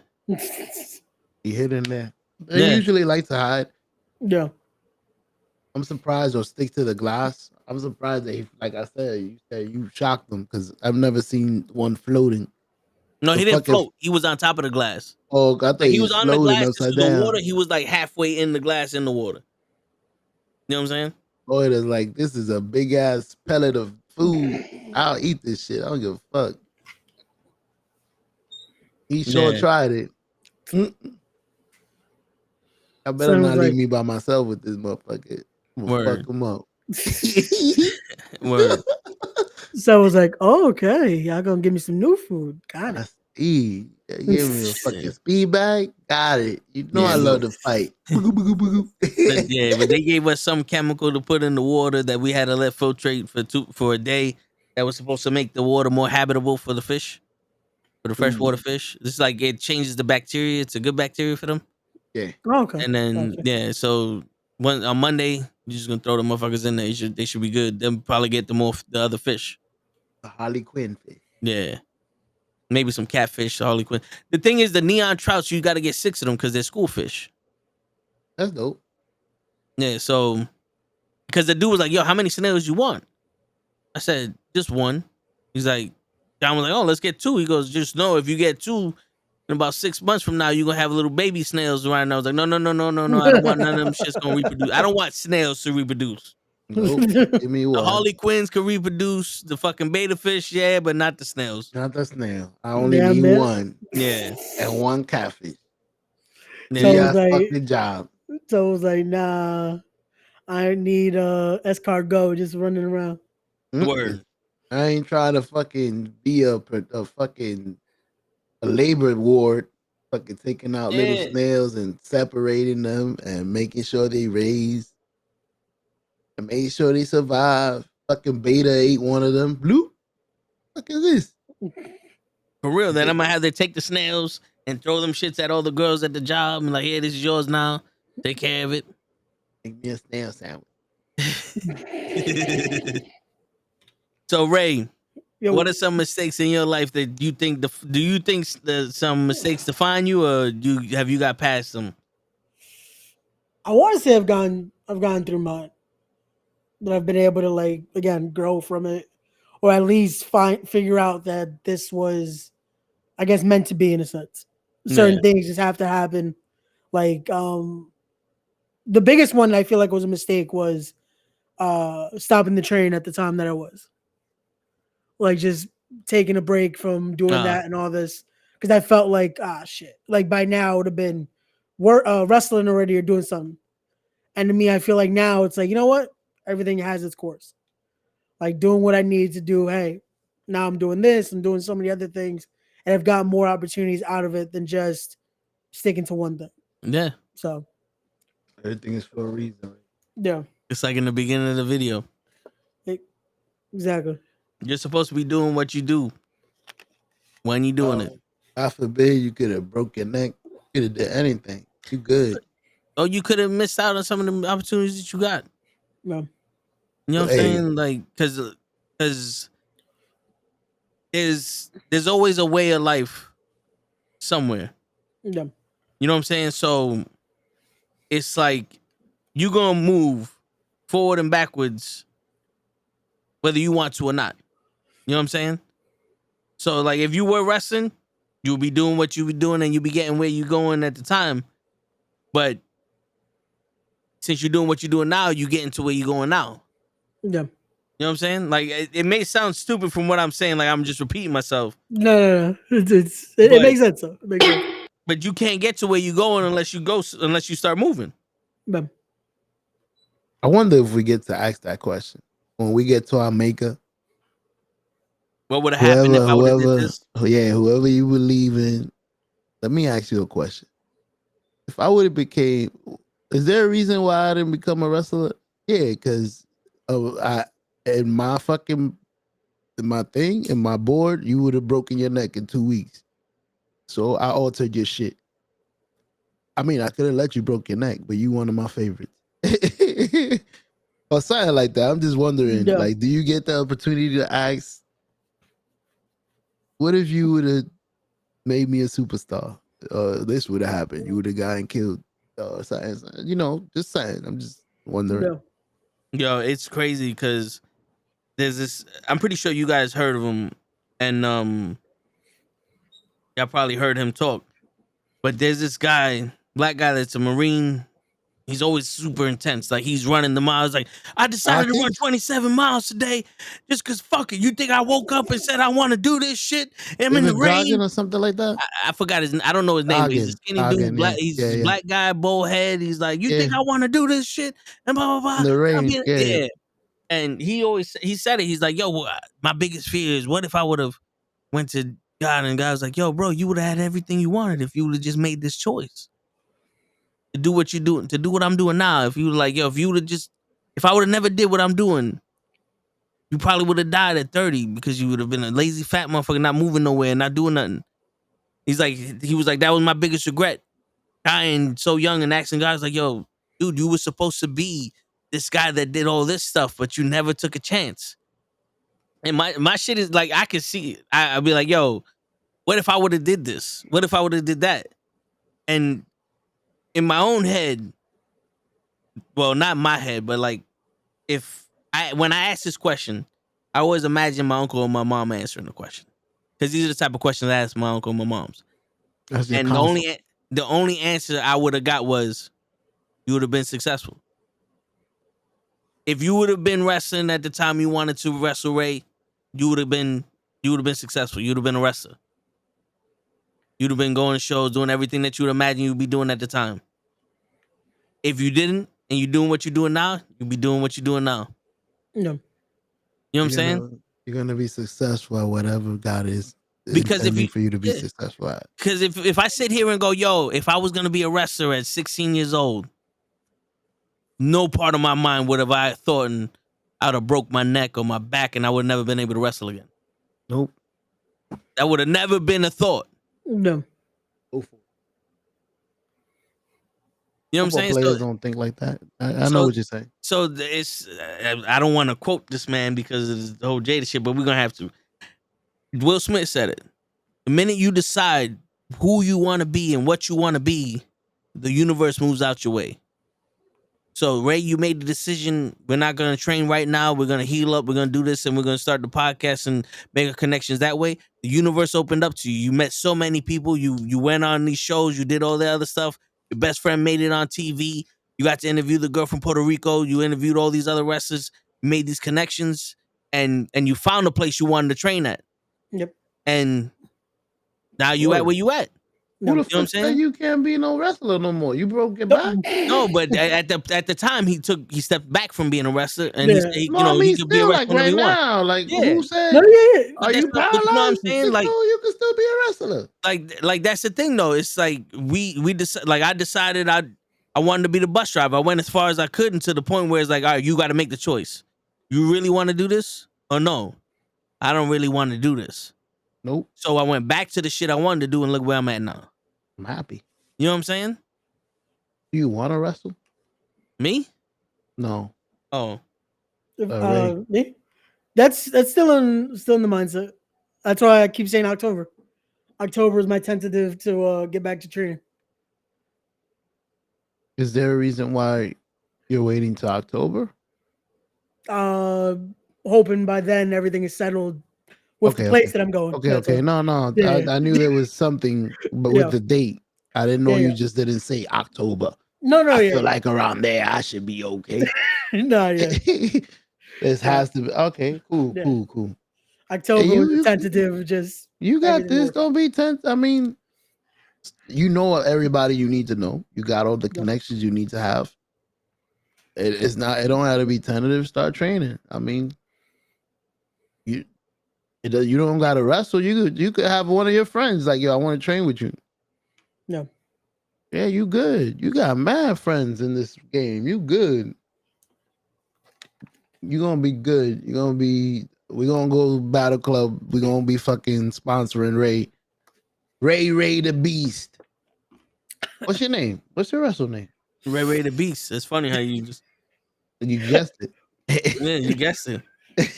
I guess we're gonna have to use that. Nah, I never picked one because I wasn't there yet. Because it was still the dojo phase. That's one of the things they always teach you. Make sure don't think about the moves, the names, all that before you're ready to do the dance in there. Because you start to focus on everything but the basics. That's crazy. You start to focus about everything else. Because you lose it relates to the combo we just had. Instead of not living in the moment, you're picturing, oh, by this time I should be here. Enjoy the moment right now. So like with training, it should be worry about today we're doing this. That's my focus. Instead of, all right, by next week I have to do this, and then to be able to do this. No. Forget next week. Right now we're doing. Yeah. Let's say you're learning how to do a suplex today. That's it. It's suplex day. That's it. Don't worry about by next week I have to know how to do a DDT. No. Suplex. Learn That's how it. to do the suplex perfect, and then Yeah. we'll get to the DVD. Yeah. The DVD. Sorry. Yeah. Basically. So it's like having that mentality instead of, okay, cool, I'm starting training, but this, I got to be able to do this. Like, nah, do the training, and then we get to who are you? Because the funny thing is, at least it was with me for a while, you start to find yourself throughout that. True. Like, because of how many years I've been around wrestling and getting to do commentary and do all this, I kind of know myself, like where I'm at wrestling wise. Like, I know a little bit of what I would want my character to be. Name wise, it's like doesn't matter at this point, but it's just knowing what the character would be, what I want to be able to do in there. Like, I have a lot more mentally than I was when I first started training years ago. So you never gave yourself a name. Not saying to be a wrestler. I'm sure before you got training or before anything, if I was a wrestler, my name would be well, how about you? Maybe I'm wrong. So you ever named yourself? Yeah, I got plenty of names. Oh, see, I do. Like, I can tell because you wrestle with your figures, so I know you got to be ready with names. I'm pretty sure you name your figures. It could be 1,000 of them. I got Vin Dragon, Pretty Tony, Vince Edwards, See, fucking he got a whole Rebel, fucking Rampage. production. Yeah, I got a whole fucking plethora of names. I had at one point each video game had a different name. That's dope. Yeah, no, And then but I just that I stuck did. with That kind of things I did. Yeah, that I just stuck with Vince Edwards because I felt like that was the most compatible name for a wrestling company right now. No. Vince Edwards, I like it. That just sounds smooth. Man, it's a mixture of both my first and middle name. So nice. Gotcha. Nice. No, yeah, Ooh. definitely that kind of stuff I would do, but it's more of like a name that I feel like it resembles what I'm going with character wise. What are you? That I named? never thought about. the Gotcha. Pussy Killer. The Papusa Master. Just come out throwing papoose. pupusas. That's it. Just throw pupusas. Yeah. But nah, that I never got to just because I didn't want to think that far ahead. I didn't want to be like, okay, this is who I am, and then when I'm training, I'm like, shit, is this who I am? Like, you never want to be there. That's like you want to start fresh canvas instead of this is it already. You did the opposite. I'm used to envisioning it. You could call me the show master and then trying to mold myself to that. No, you know what it is? Vision I myself don't want into to. I don't want to just put myself in a box already.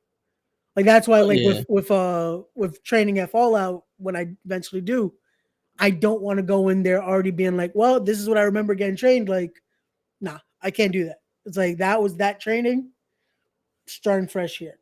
There is no like, oh, but I was taught this way. Nope. We're at zero. Because that's the best way, at least for me, that's how it works. I feel like it's the easiest way to then start to be molded again. Instead of, well, this is where I'm at, now fix me. I'd rather just be like, now show me the way. It's dope because you get to see, you might get two different versions of doing a suplex, and then you do meet somebody that's a professional later on, and then he shows you, this is how I do it. Okay, the first guy was right. Second one was wrong. But as you get to learn, I guess you get to become a veteran at your craft by figuring out which one was the right one. Then later on in life, you could show somebody how it's done correctly. Yeah, it's one of those where I feel like it's just more of what's the right way for you, though. What's gonna feel out for you? Because no matter what, you would hope at least whoever's showing you should know how to do a suplex. But there is so many ways of being able to do it. So yeah, so whatever's right for you, or again, what works in the moment. Because like that should be the most thing too. Like being able to have that mentality of, okay, this fits for this scenario instead of, well, this is what I was taught. It's like, but can you adapt like in the moment? That's the biggest thing. Being able to have that adaptation in there. Some stubborn people. I do my suplex like this. I do my nah, that's wrong. They'll go to argue. The thing my pops told me when he was teaching me how to drive is similar. He's like, learn how to drive the way they want you to, and then when you figured out how to drive, then develop your habits. You don't develop your habits when you're learning. Like, learn how to do the shit proper first.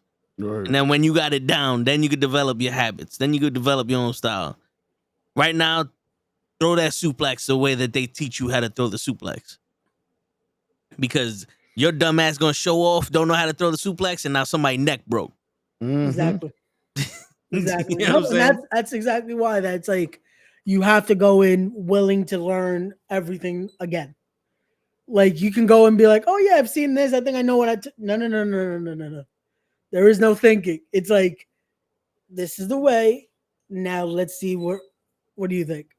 Like instead of, well, I already saw this, so I think this is no. Here we go again. Because an instant mistake of like, oh yeah, I saw it on TV. Boom, you drop someone on the neck. Yeah. Like TV didn't teach you that, did that? Like it's being able to have just that type of mentality of like learn the way, and then again being able to adapt once you're ready for that. Shit, this like everybody goes, oh, the shit's fake. Like, yeah, I could suplex you right now and break your fucking neck. They suplex you safe. Remember, it's only a matter of inches where this move is safe and the move is dangerous. Yeah, unfortunately, we saw that this week. Yeah, we saw it this week again. 2 moves that people hit constantly. What happened? Suicide dive, power driver. Phoenix did a suicide dive on the Moxie and landed on his head and knocked Moxie out for a second, but he was concussed. He did the whole match concussed. And then he did that first driver. I don't think the first was driver as was bad as it looked, but no, yeah, the first driver is what knocked him out. Like that was it. Like, no, because when he did the first driver, he did the first driver and Moxie, you could see it going, just count it. 1, 2, yeah, just because at that point finish it. He was gone. Yeah, because he didn't want to do the shit. Yeah, at that point he knew he was already like, bro, I'm dead, bro. And then the second driver, the second one, he had him there. He scooped him. It was like, okay, I'm trying not to make it worse. He even tucked his head in with his hand. No, yeah, which you're not to break kayfabe fully, but yeah, you're supposed to. You're supposed to fucking, especially for a move like that where you're opening up to basically take an ass bump. You got to make sure you're there. Yeah. So that way you're not dropping someone on their head, on their neck. Like it's the best way to protect. But on that first driver, you could legit see Phoenix thought Mox was ready to base for him. Just like on the dive legit, it was, and Phoenix went. Mox was there to catch him, but it was just a little too quick that Mox had no way of just taking the bump. It was just, we're both going down. Just like that whole Goldberg kick. They were saying that Bret Hart was already concussed before that kick. Yeah, I gotta rewatch that match because you told me that the other day, and I was like, I feel like for years all I thought was a super kick. Yo, but the way Steve Richards broke it down, it was because you can tell Bret Hart was covering his face a lot. He was burying his face in the mat. He was like, because of the lights, and you see it. And he was mentioning how Bret Hart usually sells when somebody kicks him. He sells his head, or like when he does the back shit. Yeah, he's bumping and staying there like this. And Goldberg's even looking at him like, yo, my nigga, the fuck is going on? And then he's just walking around Bret. He'll pick up Bret, do like a soft close on, and Bret's back on the floor like this. You know what? On the ground, and so at that point, his head's spinning. That's why. Yeah, so it was, bad concussed. And this was before the kick. Yeah, and so he's already concussed there. Yeah. He's already just like out of it. And the kick didn't help. I think that whole match was just a plethora of concussions. Mierda. Yeah. So how could he have fixed that kick though? He held it a little shorter. I blame the ring size. I think that ring was too small for that spot, because if you notice when he threw Bret Hart, he took 2 steps back and still didn't fully extend on that kick and kicked him. You know what I'm saying? I think if he had a bigger ring, so it like he was also talking about what happened with Shane McMahon and how you're supposed to cheat, so you get more like you're on the other side of the ring. That way you can catch up to him, and when you do the frog splash, you're on the other side, so you have enough time for him to run and turn around and go under him again. It's all about time. Like Goldberg did that shit in the middle of the ring. Bret Hart's already hitting the rope. He takes a step back. He extends. Bret Hart's there already. Yeah, like close. You don't have no time to set up that kick. Like my man just threw the kick and it was there. I think the ring was too small. There's a way to do it though. I don't want to break it too much, but there's a way to, like, again, timing's everything. there's a way that no matter how small the ring is, because that ring is technically, if I remember correctly, the WCW was I 18 want by to 18. say, yeah. So that's a normal for any other show. That's a normal ring. I mean, WWE's is the yeah. biggest. It's 20 by 20, but that's Yeah. because they need a bigger ring like that. Normal rings are usually the 18 by 18. So it's something where it's a lot of. But if he's already concussed by that point, he legit could have kicked the air and Yeah. accidentally would have knocked him because Brett would have probably gone into it, thinking that, oh, this is where I'm supposed to be. He wouldn't Because protect that's himself the as issue. well. Brett doesn't have at that point, if he's already concussed, he doesn't have the cognitive notion of, oh, I gotta be here, I gotta be here. Yeah, I got to protect He's just myself. going in the he's already going through the motions, Mm-hmm. which is scary. This is why in something like that, it's like I said for the match on Wednesday, I thought the match would end like right after that dive. Yeah. That's the scary part. Like something like that, you shouldn't be just going through it already if you're already there. Take us home. Yeah, that's how it should be. Like Jericho did it a few years back when with Pac when he had already gotten injured there. He's like, just count. Like and the ref didn't want to do it, so okay, DQ. Because that's with how the you do ankle. it. Yeah, it's like Word. no, we're not risking it. That's what you're supposed to do to make sure, like, hey, end of the Yeah. day, the show But must go on, but also let's not risk something crazy Do happening. you think that also the language barrier is what messed up Phoenix? Because I don't think, like, I don't think Moxie knows Spanish like that to be like, yo, bro, I'm concussed. No, That's but Phoenix, crazy. he speaks English well enough. Okay, all right. Phoenix definitely does, yeah. I always thought that. How do you dance with a dance partner that doesn't talk your language? Like when you go, I mean, like they when may you go not to speak English, Japan. but they speak wrestling. No, wrestling Okay. wrestling is the way. That is something. This is why, again, when you go to wrestling school and you go to training, they teach you certain things that it's like no matter what, your body has its own language. In wrestling, Yeah. you have your own language. There's things where little ways of like letting the other person know what we're about to do, and no one else is gonna know how. Like we're about to go this way. This it's like in basketball. Like when you see like the guys giving you the notion or something like that. He didn't say shit, but Oh, his teammate knows. that's the ball. Like Yeah. legit. Like, oh, I'm gonna go this way. You go that way. You Like go it's that something way. like that without having to say it. You know? So in wrestling, Yeah. there's ways like that. Like Phoenix did it. Phoenix checked on him. The problem is Mox is already out. So Mox is probably like, yeah, I'm good. Meanwhile, he's out of it already. Like you could tell when he got in the ring, his legs are like this. Like he's on spaghetti legs. Yeah. 2 minutes into the match. And they went, I think, 20 minutes. Was he bleeding? No. Oh, you know he was concussed. It was wrong. Hey, Yara, what's going on? What's going on, Chris? Krill's You in wanna- a bit. What's going on, Cruz? You want to answer Anthony's thing, right? Let me check. I was trying to get it seems like most of the wrestling school in the United States don't teach a lot of amateur wrestling techniques or they do. Technically, you want to break it down to the most part of because catch wrestling is still chain wrestling. Like amateur wrestling is its own, like for amateur wrestling, the certain parts of it you're not gonna learn in professional wrestling because you don't usually use like certain techniques to that. But you still have to know your basics. You have to know catch wrestling because catch is all of the stuff we do in chain wrestling, all the certain ways to do arm wrenches, the way to do the go arounds, headlock, all that you need to know. And it's why a lot of us learn the karate just to be able to do certain things that help get through spots. Seems why they do certain hold suplexes because serious injuries to the people are competing with are not taught the proper techniques. No, it's the thing is with wrestling, no matter what, the simplest things can still lead to an injury. Yeah. Even with the people that have done this for years. Yeah. Anyone can get injured in a ring. A person that's trained for 2 years, 2 days, 2 hours, or 20 years. Anyone can get in that ring. Eddie Kingston just tweeted today. He's no longer taking indie bookings because he's been wrestling for 25 years. And now he's dealing with back injuries and all that. Eddie Kingston has done this for a lot longer than I've been alive.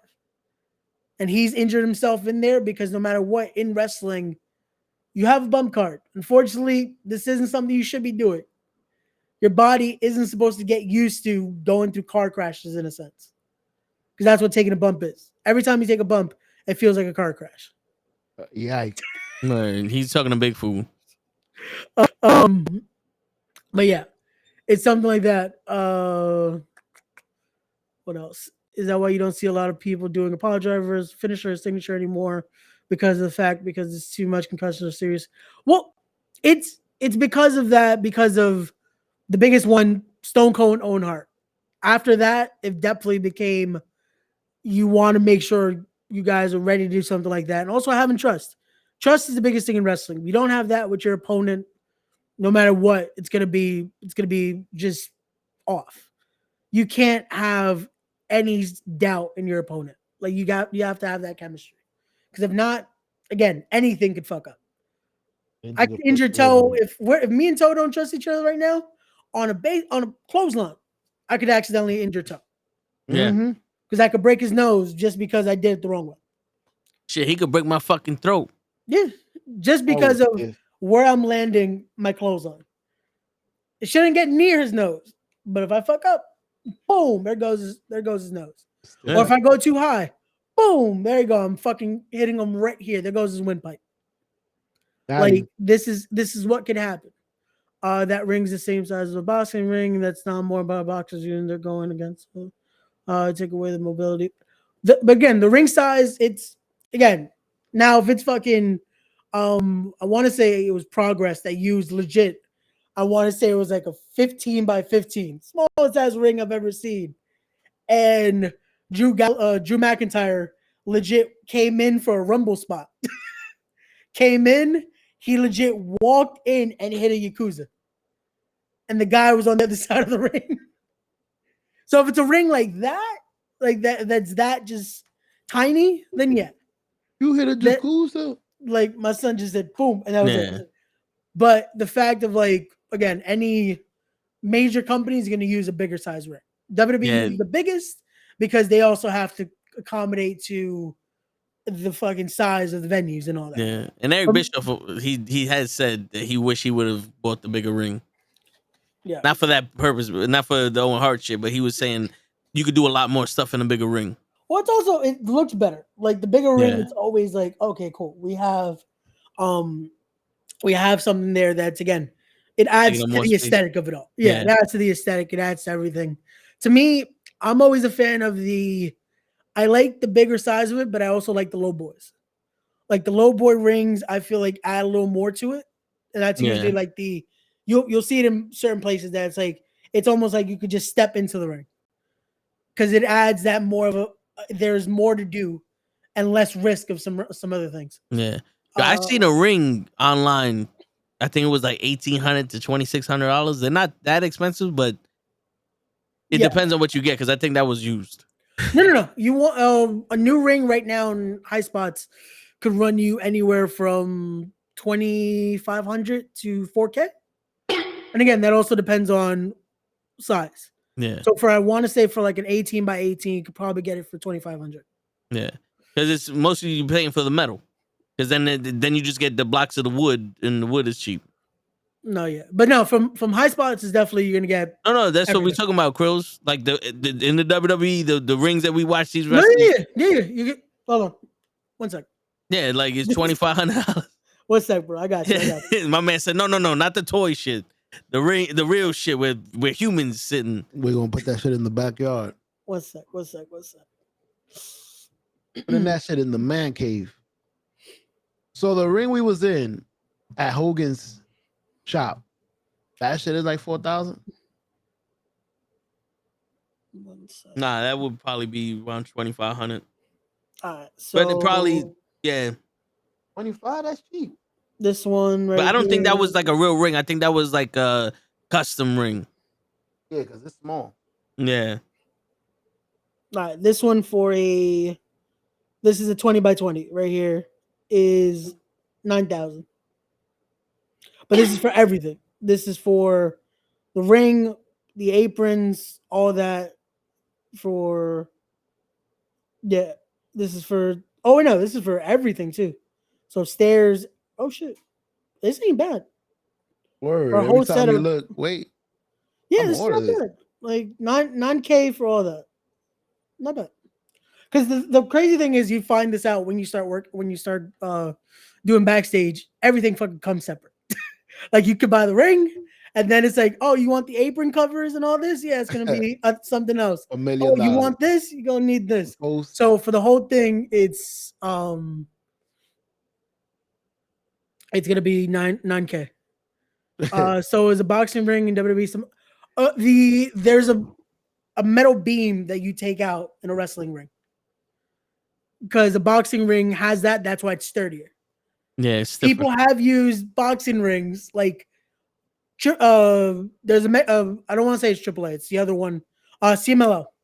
They used a boxing ring. There's no giving That that. shit fucking hurts. I bumped in a boxing ring because there used to be one in the Bronx, a fucking place called Darrow's. They used to have us bumping boxing rings. That shit doesn't have any give. If you ever wanted, that's the ring. If you ever want someone to be like, oh yeah, there's a trampoline under there, let them bump in a boxing ring. Just so you could fucking feel the wind just come out of you.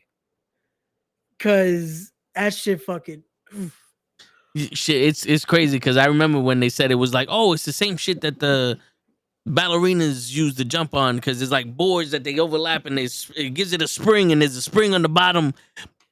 And I'm like, well, I don't know about you, but I don't see these motherfuckers bouncing like that. Bro, I wish. Don't get me wrong. When I was younger, when I was about fucking like 3, 4, I was thinking, oh yeah, there has to be some like bouncy. That's why they're getting up like nothing, and they're hitting these crazy ass moves. And then I got in a ring when I was fucking 16, and I'm like, all right, here we go. Yeah, boom. Oh, bounce now, motherfucker. Bounce like, now. I don't want to wrestle no more. I'm good. What happened? No, and the funny thing is, I'm like, okay, yeah, I'm good. Nah, do it again. What? You're trying to get your air back. It's like, here we go again. But oh, I want to swan dive on the ref. Shit, Anthony, I think if you were to get a 30 by 30 foot ring, it would be diminishing returns. I don't think you're gonna get a 30 by 30. I want to say the biggest was I want to say it was the max they've gone is 25 by 25. But then it's you're not gonna get that normally. Because then the biggest thing I want to say, I don't know how much the 8-sided ring is, the one that TNA used to use. But I think they hated those. They hate it because it's like the lucha ring. The ropes are annoying to do, and because it's a bigger ring, they have to add more metal. I heard that shit hurt too. Yeah, because it's gonna be no give to it. Because now you have to have more metal there in order to fucking add the more posts and all that. So it's gonna be a lot stiffer than a regular ring. Do you guys have favorite rings to take bumps on? Like, oh, we going to AEW. Oh, I love how that ring feels. Well, depends on the place. There's certain ring places that's like, yo, I don't feel a thing when I bump in there. To me, that was the one at Fallout was good. The one at Fallout, the first time I went, I felt it felt like nothing. It was like, okay, cool. Memory foam. Yeah, no, not that either, because it's still, you gonna feel some shit, but it's like, it's cool. The first time I bumped that House of Glory, I felt it, but it was like, okay, cool. The first time I bumped in that boxing ring, that shit was annoying. So that definitely was my favorite. But any ring that has at least a low give is always going to be the best. You want that it's like at least something to give you a reason to want to do it again. So we got to give appreciation to Ric Flair, bro. Because when he used to take those fucking elbows by himself on nothing on the ring and you heard it, blang, maintain. I'm like, yo, that it looked like it was nothing. He's just taking the elbow, bloom. I'm like, yo, that's for free too. On nobody, no give, nobody to jump on. That shit hurt. So, the only post I seen about the size, which I think is bullshit, but somebody said that AAA used a 20 by 20 foot 6-sided ring, and TNA used a 14 by 14 foot. fucking 6-sided ring. I don't think it was that small though. I think No, maybe it Yeah, definitely maybe. wasn't. It definitely wasn't 14 by 14. That shit was a lot bigger than The the AAA regular one, I could definitely see being 20 by 20, just because they also, again, they're wrestling in the Coliseo, they're wrestling in bigger venues in Mexico.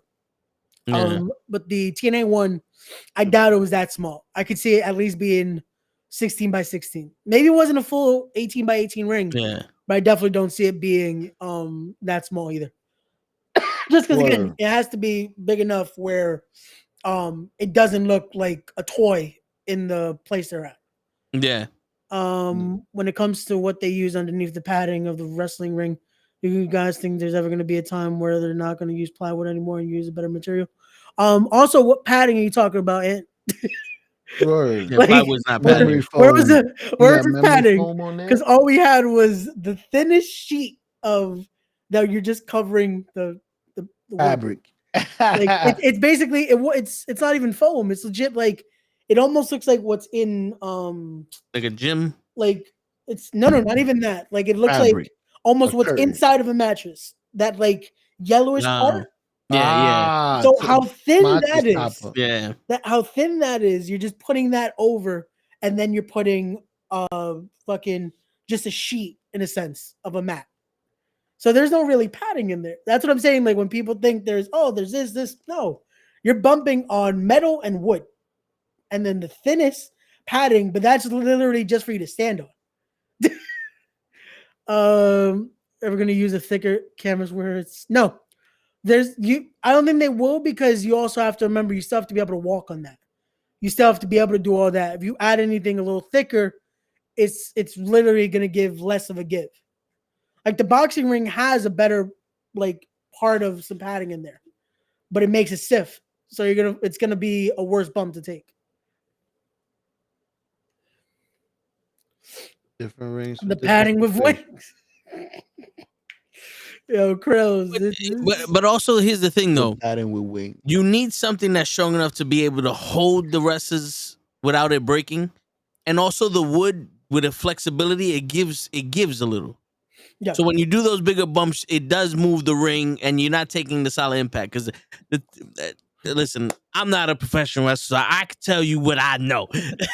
What you want to do is you want to dissipate the energy, right? So that's why when you're landing on your back, you're smacking the mat because it dissipates the energy. You don't take the full force of the landing. When the ring is moving with you, it's not stopping. Run into a wall and run into a door.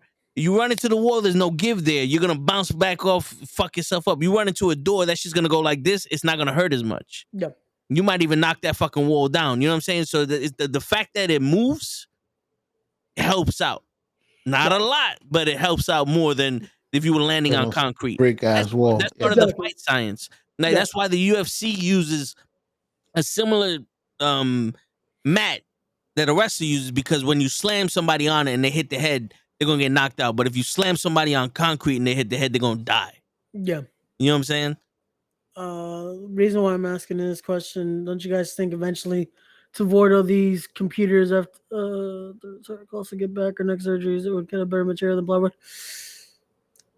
So again, no matter what material you use, unless you're bumping on pillows, no. it's gonna get you no matter what. Word. Unfortunately, like I trained for a little bit, but the rest of the stuff you have to do to get ready and all that, you're still fucking up your body. My shoulder is still fucked. Like shit, playing basketball yesterday in the pool for an hour, all I felt was this in out. Like it's unfortunately your body's gonna go through it. In wrestling, your body's gonna go through it no matter what. So the material, it's just part of it. It's again the idea of bumping and doing all this to your body. It's not supposed to be a thing. You're not supposed to do this to your body. Like this is why they study and they do the tests to check the advancements on CTE and all this. Like your body shouldn't be going through this kind of things. Like that's unfortunately the biggest thing about wrestling, where we love it. It's a passion, it's a craft, but no matter what, you're fucking up your body end of the day. Yeah. And yo, it don't matter what you land on, because there was plenty of times I'm wrestling at home with my brother. We're on the bed, and you land on the mattress wrong, you can knock the wind out of you. Yeah, then that's the thing. It could be the simplest thing. Yo, you hit a DDT the wrong way. You fucking land like this. It's like, ooh, that hurt. Yeah, Like, oh, and it's the simplest things. yeah. It's stuff like that can fuck up. Your body is not supposed to be taking impacts like Yeah, that. It's not designed for impact. And think about it constantly. It's one thing that's like, yo, you accidentally slip. It's like, ow, but you're good. You get up, you shake it off, you're good. Yeah. Imagine having to do that over and over and over for about good 10 minutes. Yeah, nah. So that's unfortunately what happens with your body. Shit, I'm a blood when I sneeze. Yo, facts. Yo, I remember I've sneezed like that. That I'm like, yo, that hurt my ribs. Like shit. Watched an interview recently with both RVD and Solomon, and they said if it wasn't for the materials they wrestled on throughout their careers, they wouldn't have had so many. But then again, Rob Van Dam was landing on chairs and tables and the fucking floor. Yeah. He's hitting he's jumping on someone that's on a metal guardrail. You know what I'm saying? Like, yo, I love why they Rob say Van this Dam. is in ballet. Yeah, I love Rob Van Dam. Still one of my fucking all-time favorites. One of my top 5. But Rob Van Dam also wrestled a style where he was fucking up his body pretty quick because my dude was wrestling. He was fast-paced all around. Even with the stuff he was trying to do, his martial arts style, the fucking 5-star frog splash is gonna fuck you up. You're going from that fucking height, ribs first, onto someone else. You're gonna fuck your set up. Fucking Rolling Thunder is landing on his the tailbone because he's landing on he's sitting every time he lands at. Like shit, Hogan fucked himself up with the leg drop. Yeah, he lost 2 inches of height. Like it's unfortunately what it is, but it's like, again, the way to make a wrestling ring work, you still need certain things to be there. So for wrestling the same exact style, RVD and Jeff Hardy think he's gonna have longevity. It's just he's not gonna have, unfortunately, his later years are gonna be very painful. He's not gonna be able to have longevity with that style. He's gonna have longevity because Jeff and RVD. No, I mean the style he's wrestling. Oh no, it's gonna change. Yeah, and that comes with time though, because just like Jeff, unfortunately, we're gonna get a Swanton maybe once in a blue from Jeff, but now he knows, like, hey, yeah. But that's also unfortunately what, in the moment, we loved what RVD was doing. We loved what Jeff Hardy was doing. People love what Darby's doing, but fellow workers and stuff like that, they're probably like, yo, I can imagine Darby Allin's neck ain't that fucking great. Yeah, just because of the way he does the coffin drop. Yeah. You gotta remember, he gotta tuck that shit in, and no matter how much you tuck that shit in, that whiplash, you gotta, you're fighting forces of gravity. You know what I'm saying? You're landing on your back like that, like you legit said. Oh, landing on the coffin, at Wembley. It's like, bro, the move itself is already fucking you up. Doing it on a fucking metal coffin that's rounded on top, that's not flat. Yeah, it's like, no, don't. It's like, who was it? I think it was the Dynamite Kid. I can't remember who it was that he told not to do the headbutt because it ended up fucking him up a lot. Yeah, and they still went out and did it. That's a lot of the vets will recommend, hey, don't do this, don't do that. And people think, oh, but you did it. It's like, yeah, but look what they're at now. Look how their bodies are now. They're trying to help because unfortunately, no one was there to tell them this because no one knew. No one knew what this would lead to. People just thought, oh, this is the business we're in. This is what's supposed to happen. Like you do all this to make it work for the love of the sport. For another thing I fear is when Darby took what happened with Jeff later on in his life. He was addicted to opioids during his career and it cost him his career. Unfortunately, the drugs part, it's one of those where there's other methods. Now, I will say there's a lot more options out there for pain relievers and all that. Yeah. Stem cells have become a big thing in professional wrestling now. Yeah, Ray did it for his knee. shit, that saved him. That legit saved Yeah. him a few years in professional wrestling because we shouldn't. With how bad his knees were, Rey Mysterio should have been done by now. Yeah. And it's one of those where we see that now. Like Brian Cage does a lot of fucking stem cells because unfortunately, because of what he was trying to do at a younger age, he fucked himself up pretty quick. Because Brian Cage was a big dude doing fucking hurricanranas and 619s and all that. And my dude, by the time he finally made it to big time, his body was gone. Now look at him, fucking swolled up again and still able to work the style he likes to work. So it's we're definitely at a different age now where there's other ways, but unfortunately, again, certain people are still going to take the road they take.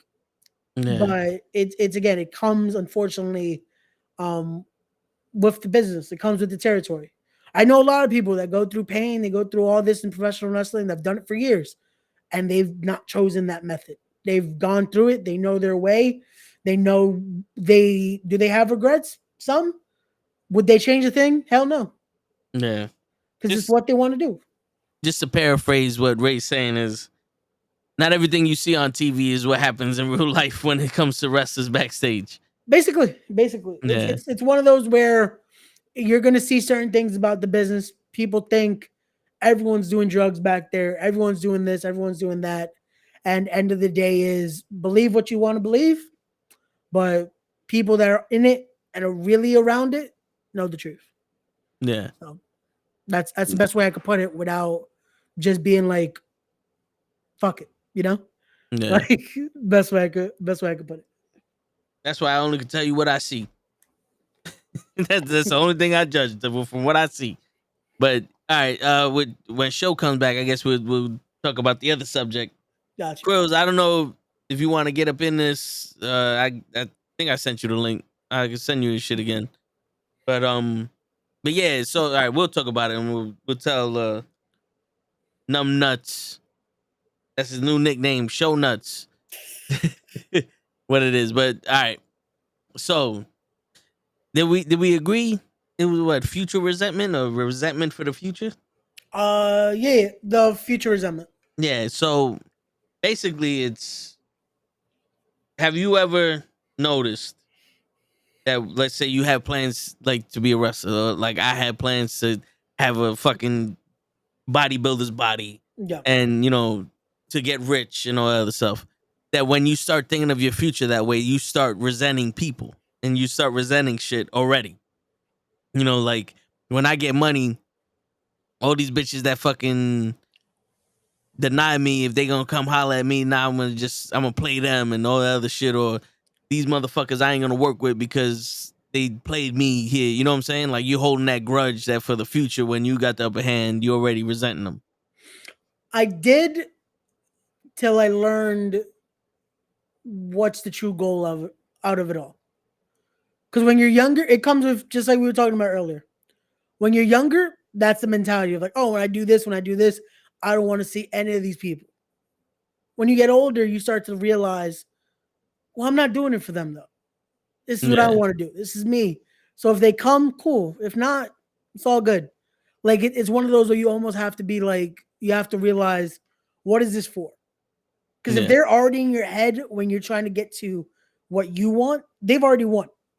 Because you're already thinking about, oh, this is when this person is going to come. Don't focus on that. Focus on what is it that you're trying to achieve here. Like having that resentment already, you're already starting at a loss. I feel like having that future resentment already, it's like you start to create just that feeling of like, oh, I'm doing this for the wrong reasons. Like you almost want to show them. It's like, no, do it for you. Yeah. Like when they come, it's like, that's it. Just give it the reaction you feel appropriate at the time, not because you're having these previous feelings already. Like do it for you. Do it for those that actually do care. Those that are with you at the start and are there when you're at the end. They're actually showing that support. Do it for them. Do it for you. Instead of already building that, yo, fuck this person because they didn't want to fuck with me before. Yeah. And now they're trying to fuck with me now. Have you ever noticed that sometimes that might inadvertently stop you from continuing on that path of trying to get to where you want to be? Yeah, because it's because you start to think, oh, so You know what it is too? Because subconsciously it makes you start thinking, oh, so I need to do this in order for this person to really have that. Who else is like that?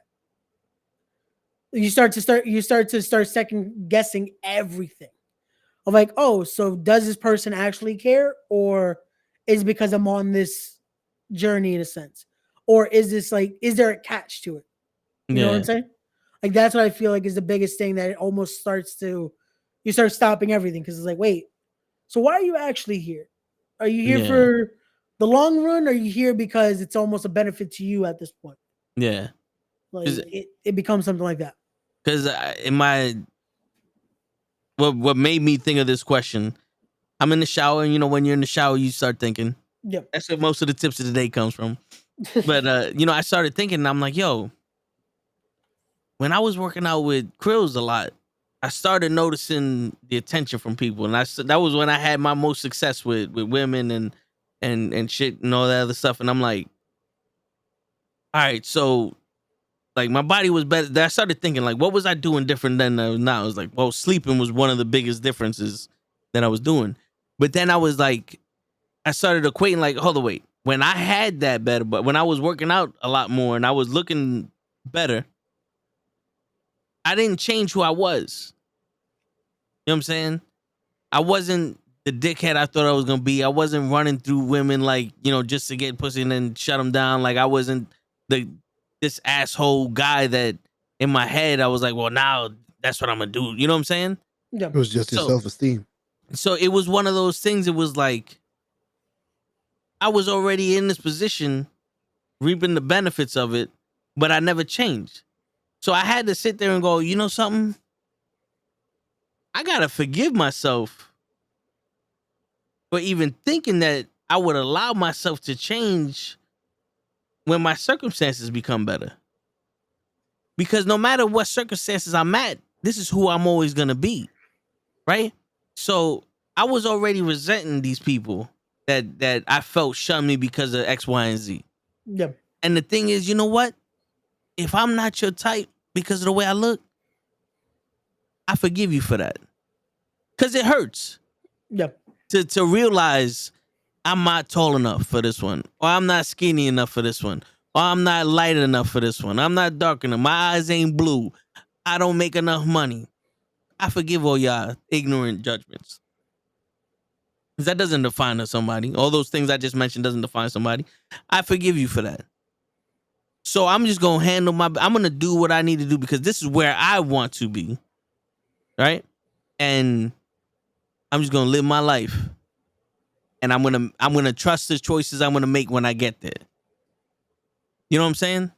And I think that at that point, when you let go of those future resentments already, it's easier for you to stay on the path of where you want to go. Yeah, because at that point, it's clearer now. It's not starting already at a negative connotation. It's now we're doing this for the right reasons instead of just this is where we're at. It's more of just let's do this for the right reasons. Let's do it because this is what we want to do instead of, well, fuck, I want to prove this person wrong. I want to do this. No, don't do that. Do it for you. Do it for you. Do it for those that are supporting you instead of, yo, this person didn't want to fuck with me then. Watch when I'm here. Now you're going to want to fuck. Nah, it doesn't work that way. It shouldn't work that way. Because a lot of the things that motivated me was negativity. Yeah. When I was working out, I was punishing myself because of the way I felt when my mom passed. And then, it was one of those like, oh, you better believe when I got this bike, I'm gonna be a bad motherfucker. And it's kind of like, this ain't you. Like, why you have to, like, I've learned it's like, yes, there's a lot of pain inside me. And it will come out when I work out, but that doesn't mean I have to punish myself for it. You know what I'm saying? Like, people have motivations. People use workout for therapy and all other shit, but it's still one of those things like, yo, this can't be what you correlate that with. You know what I'm saying? Because there was a fear. It's like, I ain't got no motivation because I'm no longer trying to hurt myself. So why am I gonna work out? But then you start working out, and it's like you realize, well, you're not meant to hurt yourself. You were never supposed to hurt yourself. and you're not supposed to hurt other people either. So this is where that whole, bro, it's okay that you're sad and that your emotions come out when you do this or when you hear this or when you do that. That's fine. That's part of about who you are now, because you can't do nothing about it. If people want to start giving you more attention or that other stuff, that's fine. We'll deal with that when we get to it. But the main thing is you have to know who you are and what you stand for and stay there. You know what I'm saying? Like that's something that I had that when I'm talking to myself and I'm having these conversations, that's when you become real with yourself. You know what I'm saying? Because it's like, yeah, you was at where you was at, but you can't, like, that's no longer the fuel no more. It was stupid. And there's a better way to do things. And there's a better reason to do things. You got Positive something, things to do. No, there's positive things to do things. I understand what you're saying. You were doing it for negative reasons. Now you're starting to do it for the positive. I'm doing it to live. I'm doing it for myself. I'm doing it to be happy because I want to. Not to look good for anybody or to torture myself. No, but that's just anything you do should be that mentality instead of to disprove someone or do it because of this or because of that. It's like do what you have to do for your sake or for your just because this is what you want to do instead of because fuck this person. Do it for you. Because at the end of the day, they're not going to be the ones that get to reap the benefits after either. Yeah. It's like this is for you, so do it for you. Yeah. Because at the end of the day, who the fuck are you for me to do anything for you? Exactly. I can do it for me. Yeah. So the topic of discussion show, I don't know if you heard it, was basically like future resentment. So like you already sitting there going, when I get this body, these bitches already rejected me. So if they want me, I'm just gonna fuck them and leave. Like you already planning on hurting them. You already like you resenting them already. Like you get money, it's like, oh, I'm fuck this place. I'm already, you know what I'm saying? Like it's, you know, like you already have full resentment for motherfuckers and you ain't even make it yet, but you know that when you get it, you plan on destroying these niggas.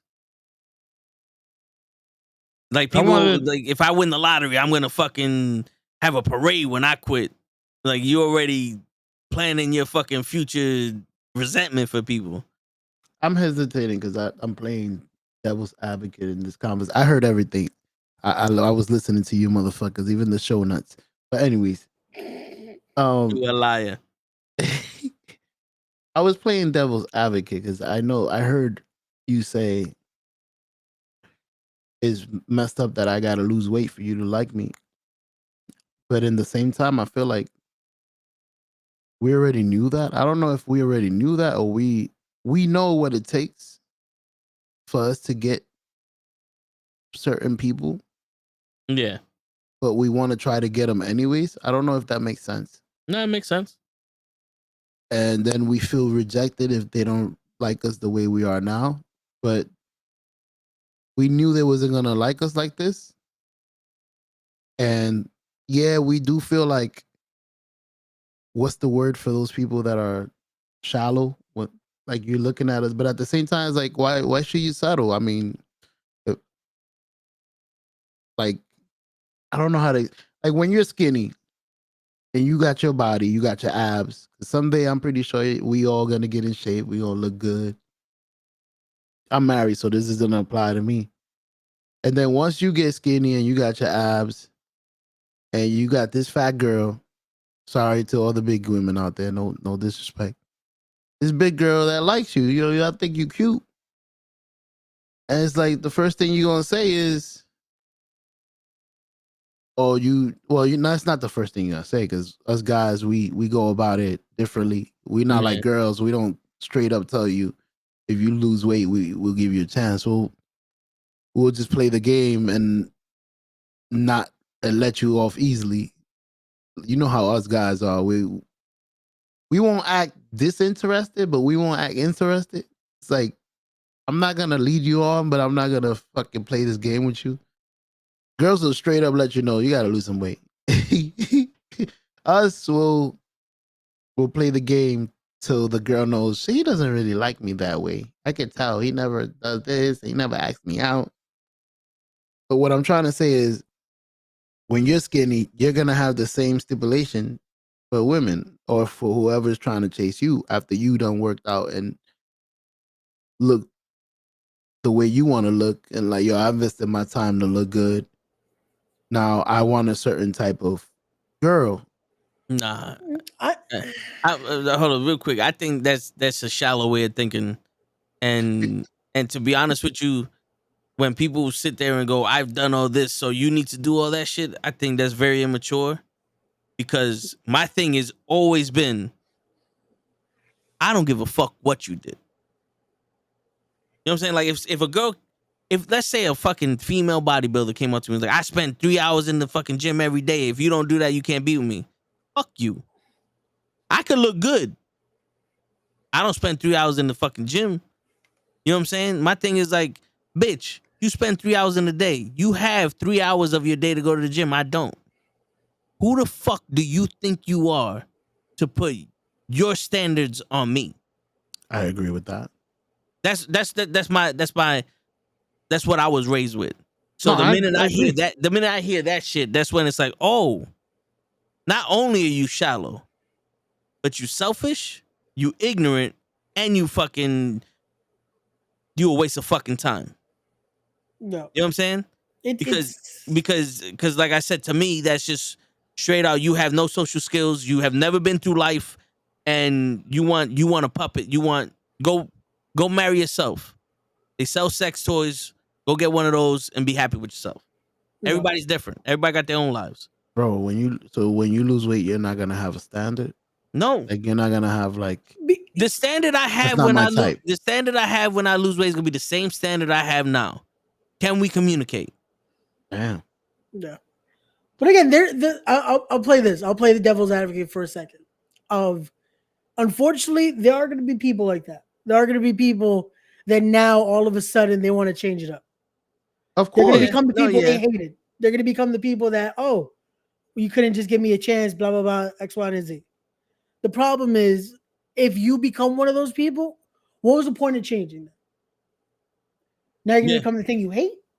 Now you become the thing that you were like, oh, fuck these kind of people because they don't know what I'm trying to do. But now you're going to put that pressure on someone else. It doesn't make you a better. It doesn't. It's doing something like that. You just devalued anything you did because now you're. It's creating that person that, oh, now I need you to change in order for me to give you a shot. Like if you've done all this, what was the point then to now put someone else down? You bettered your body, but you worsened yourself. Yeah, like that shouldn't be the thing. Like, again, at that point, do whatever you're gonna do.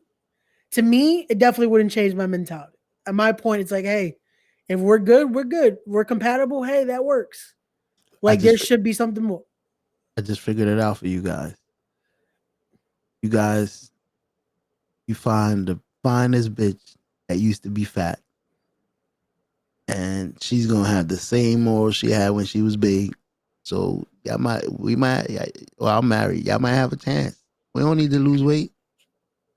Just go find a big bitch. Go find a skinny big bitch. Cause she gonna have the same switch. She ain't hollow. She ain't gonna need nobody in shape because she, just because she worked out, she don't need somebody that's working out. Well, you see how that sounds? No, but that leads to another topic I want to talk. No, but that leads to another topic I wanted to talk about because women are delusional. Oh shit! I've had a conversation with a woman, right? And I said, "Do you think that there's anybody or any man that's better than you?" Hell no, there ain't nobody better than me. But I could get any nigga I want. So all right, cool. Do you think that there's a guy that you too good for? Yeah. So you think you better than people, but nobody better than you? Yeah. Okay. That's crazy. That's crazy. You sit here and think that you good enough for a Greek god, but a regular nigga ain't good enough for you. That's crazy. It's not though. I have a daughter now, and I guess that's how you. So let me girls are raised like that 24/7. Let me ask you a question, Show. And let me finish the question before you answer it. Go ahead. My bad. You have a good guy Yeah. that's you know, he grooms well, he dresses well. He may not be the best in the best shape of his life, but he treats your daughter like a queen. He knows how to speak. He makes decent money. He's willing to do anything he needs to do for his daughter to support her. He genuinely loves your daughter. Mm-hmm. Then you have a guy that's the best shape of his fucking life and looks like Brad Pitt.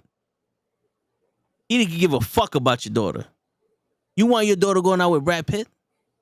No. But that's what you're arguing. No, that's not what I was She has the arguing. standard that she only wants Brad Pitt. You wasn't listening. No, I you're said not. that she's This is what I'm raised. saying. No, like that. Wait.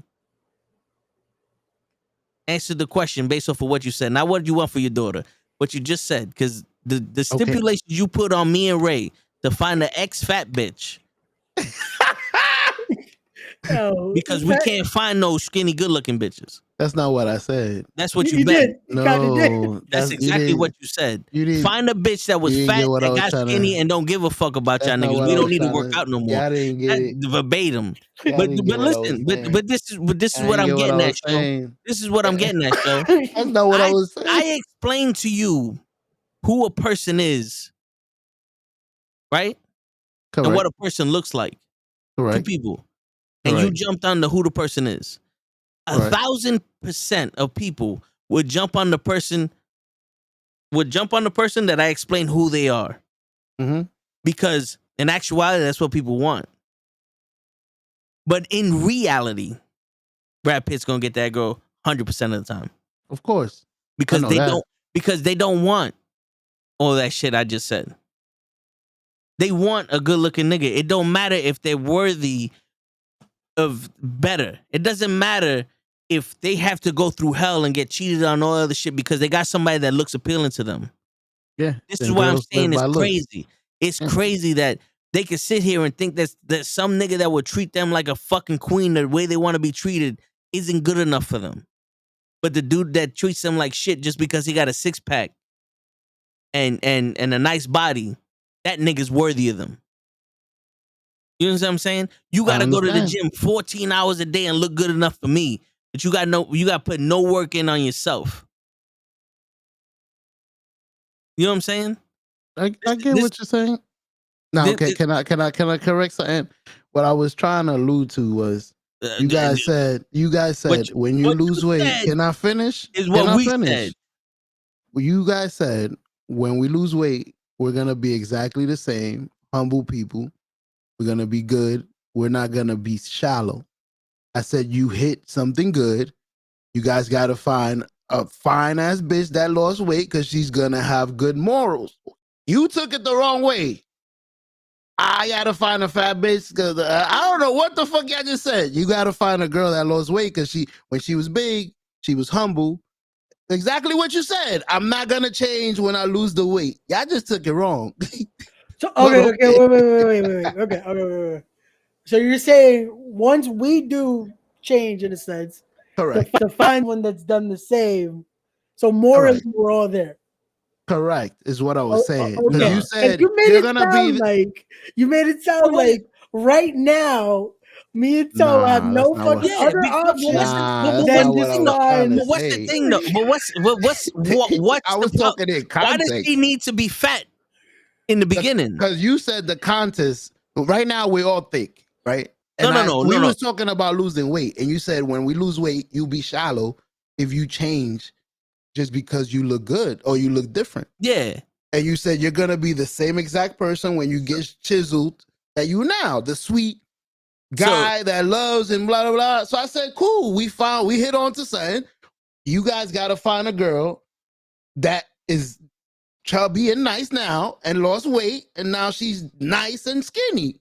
Y'all took it as you can only find a skinny bitch. What? No, because now you trying to wait. Are you trying to say that all the skinny bitches that were naturally skinny ain't gonna like us no matter what? Because no, I'm trying to say the skinny bitches are shallow.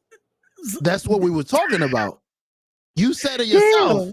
No, you're not getting it. You said the skinny guys that are chiseled, because we was talking about. I said, yo, once y'all get skinny, Aren't y'all I was gonna talking want? about Aren't y'all gonna resenting want? those. I was talking about resenting those people that rejected you because you were overweight. Yeah, and I asked you a question after that. I said, once you lose the weight, No, are no, you gonna change didn't. the way you like girls? You was like, no, that would be shallow. Blah blah blah. Yeah, I never said that skinny people were shallow. Said just certain people in general. I said that the person that you said that told me that I needed to go and work out and do all the shit that they did. If they put their standards on me, then that they was shallow. ignorant and shallow. Then that's and where we fucking had the stupid. misunderstanding. I You thought know you what I'm were saying? saying Because that's what I how was dare you saying. put your standards on me or who you are? Because I'm not you. I don't put my standards on other people. Y'all do I know have I'm a as big as standard. y'all, right? What? Y'all do know I'm not in shape. I But can't say. what does like, that have to do with anything? No, because you guys said the only way we will find a skinny. I don't know what the hell y'all misunderstood. We was gonna You find said you need to go find a fat bitch that got skinny and didn't change her thinking. Yeah, That's like the only you one you did, gonna like you get. said. Like, no, that's not what I said. I didn't say that's the only one you're gonna get. Damn, now you adding stuff. We got it on tape. We do. But that's And what I then meant what to I say. said A was what skinny you bitch said. that lost weight and still has the same mentality, like I was trying to explain. You were saying, like, I'm gonna lose weight and stay the same person. Like I was staying in the context. You said that's what we need to find.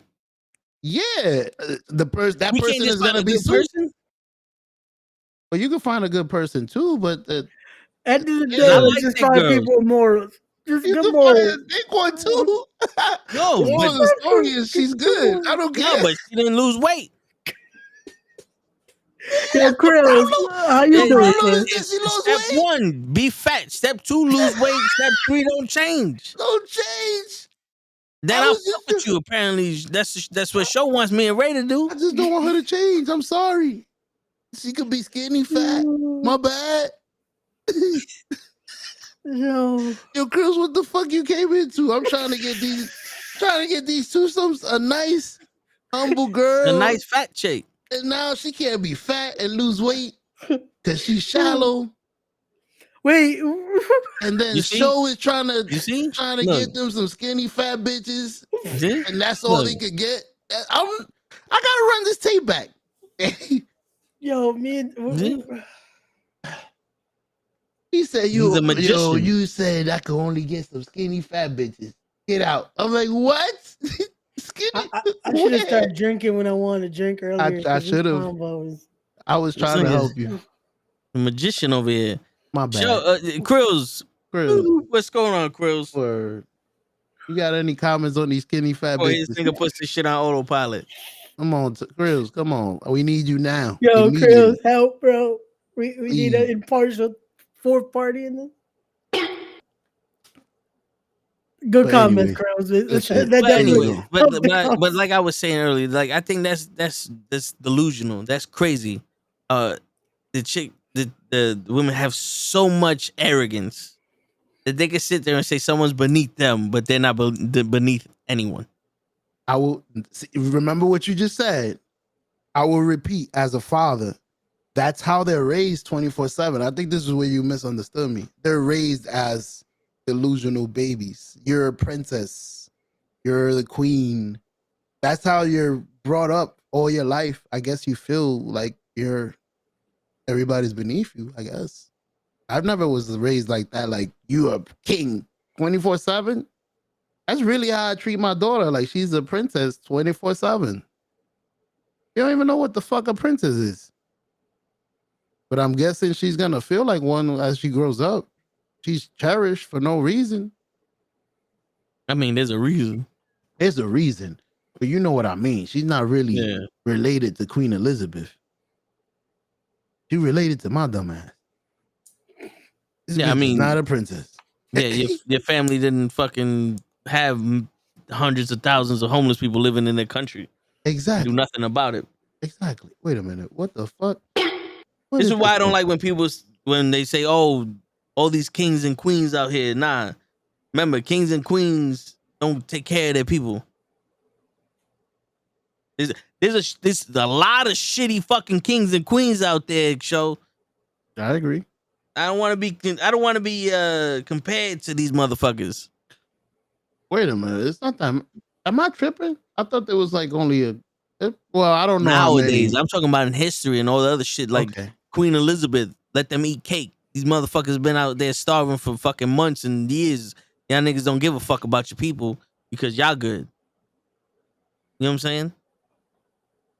Come on, man. It's like I turn around, everybody. Hey, what's going on, President?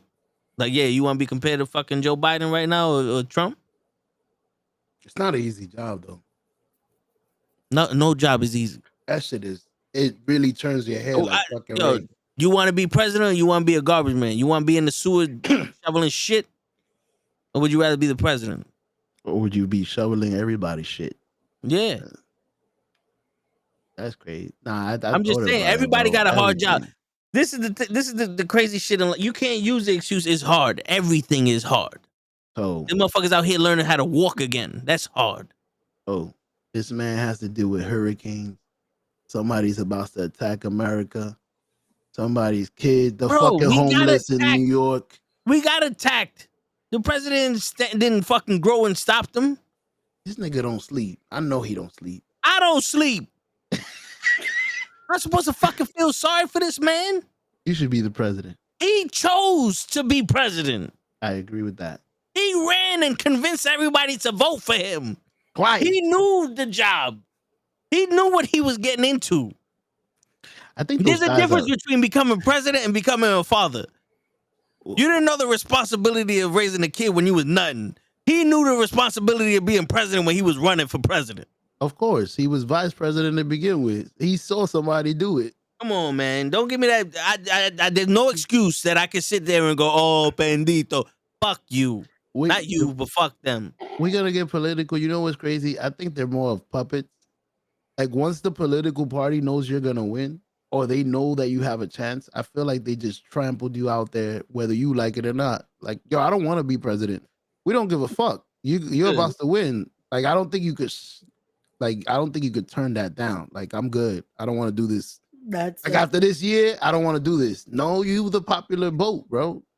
That's politics. Well, you can, and then the fucking vice president takes over. That's kind of politics in general.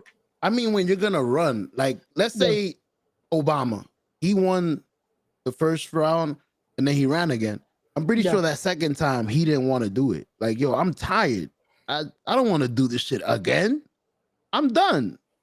Yeah, but you are famous. Like, people are gonna vote for you. We need you to be LeBron James of his team. Like, we need you to get the votes for the fucking Democrats.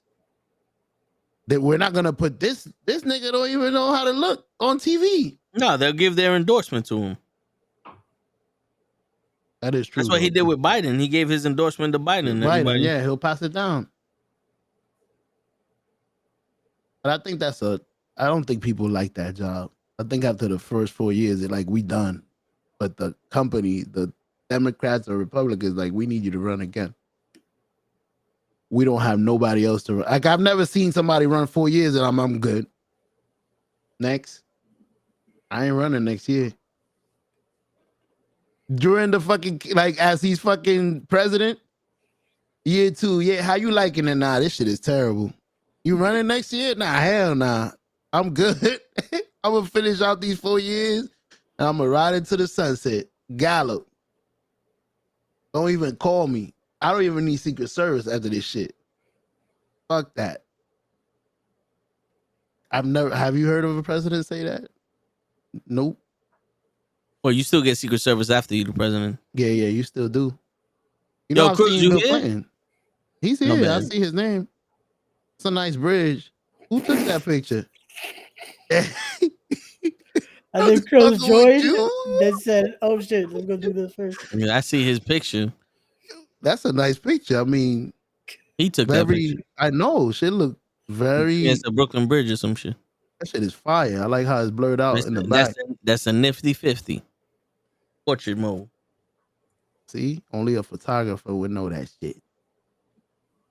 So the 50 in the front is clear and the 50 in the back is blurred? It's 50 millimeter focal length. I don't know shit. It's a tight picture. It's a little bit more zoomed in. But But because it's a tight focal length, you get that bokeh effect in the back a little better. Fire. What you focus on is tighter. I like it. I like it.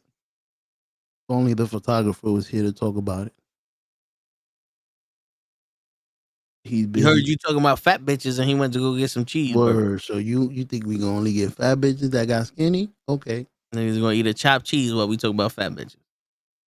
Damn. My bad, fellas. Y'all can get any bitches y'all want. Yeah. Fat, skinny. What was your topic, show, before you keep talking about these fat bitches? Listen, after talking fat bitches, I don't think my topic is even worth it. I just want. What was your topic, bro? It wasn't even a topic. It was just an awareness to these young people out there to basically start using their money properly.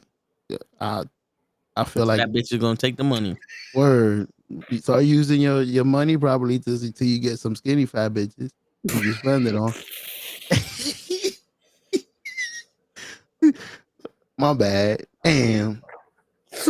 Yo, when you said that, I was like, really? You think I would say that? Bro, that's how it sounded. I was like, yo, I can't wait to tell. Too. I was like, yo, I can't wait to tell show this story off air about last night. But damn, this motherfucker. I'm like, y'all really took it that way from me? Oh, that's what you said, I my look nigga. shallow to y'all. I don't even like girls. I'm gay. That's what you said. Get yourself a fat bitch that was skinny. Cause she know what it's like to be fat, and she gonna love you for it. Oh shit! All right, so using their money better in what way, Show? Honestly, I was calculating something, and that was crazy, and I was telling y'all in the chat because I was actually excited about it. I don't know why I was excited about something that I've been wasting. I barely watch TV, which is cool. I finished getting a TV service with my boy. Toe knows who I'm talking about. I'm like, okay, I could survive on this. I barely watch TV. I'm never home. I'm always working. But every month I'm paying a fucking cable bill like people are here watching TV.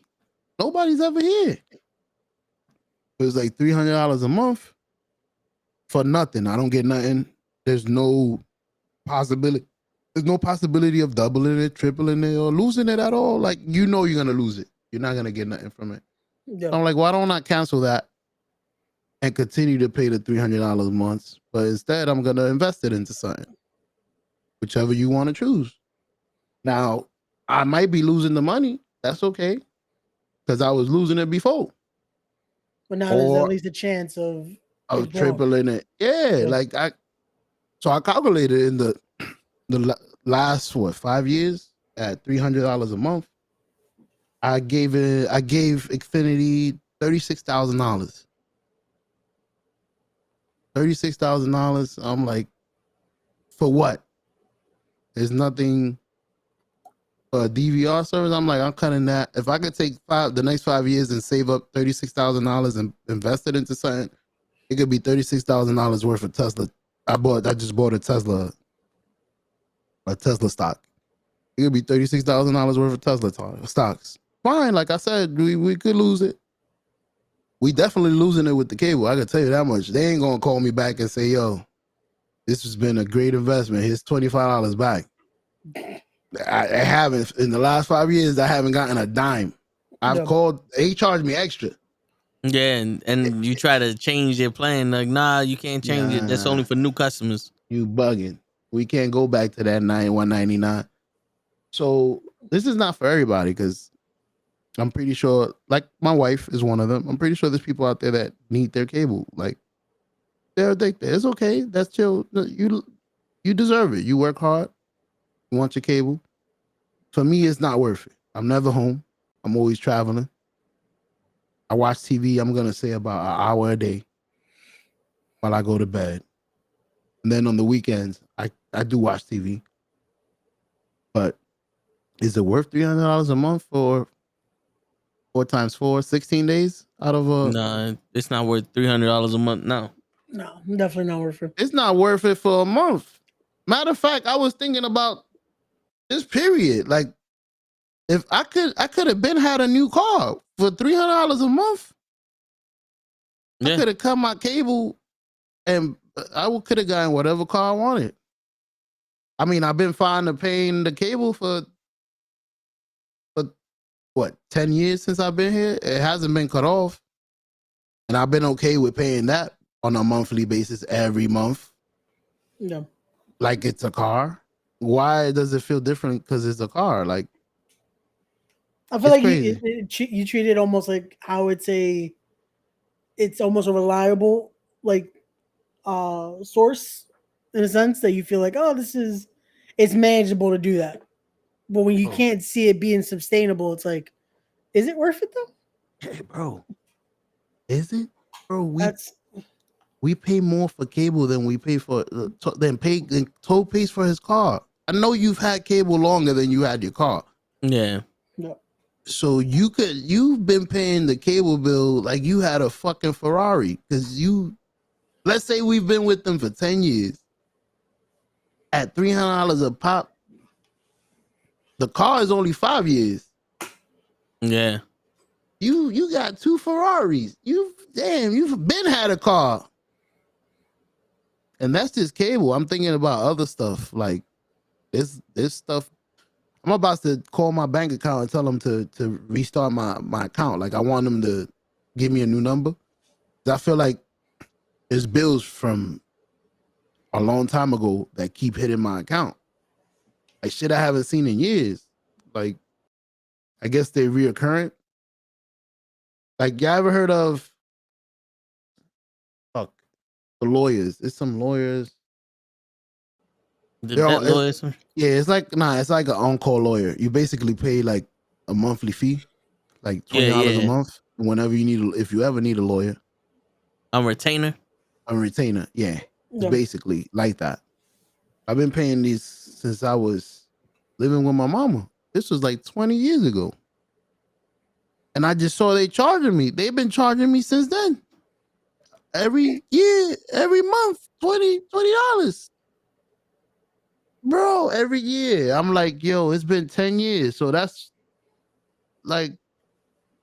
all money I've been losing that I could be using for anything. You know those days that you be in your own head, like, yo, I need an extra $10 or I need an extra this. Like, there's so many days that I've had and I'm like, yo, I didn't even need those.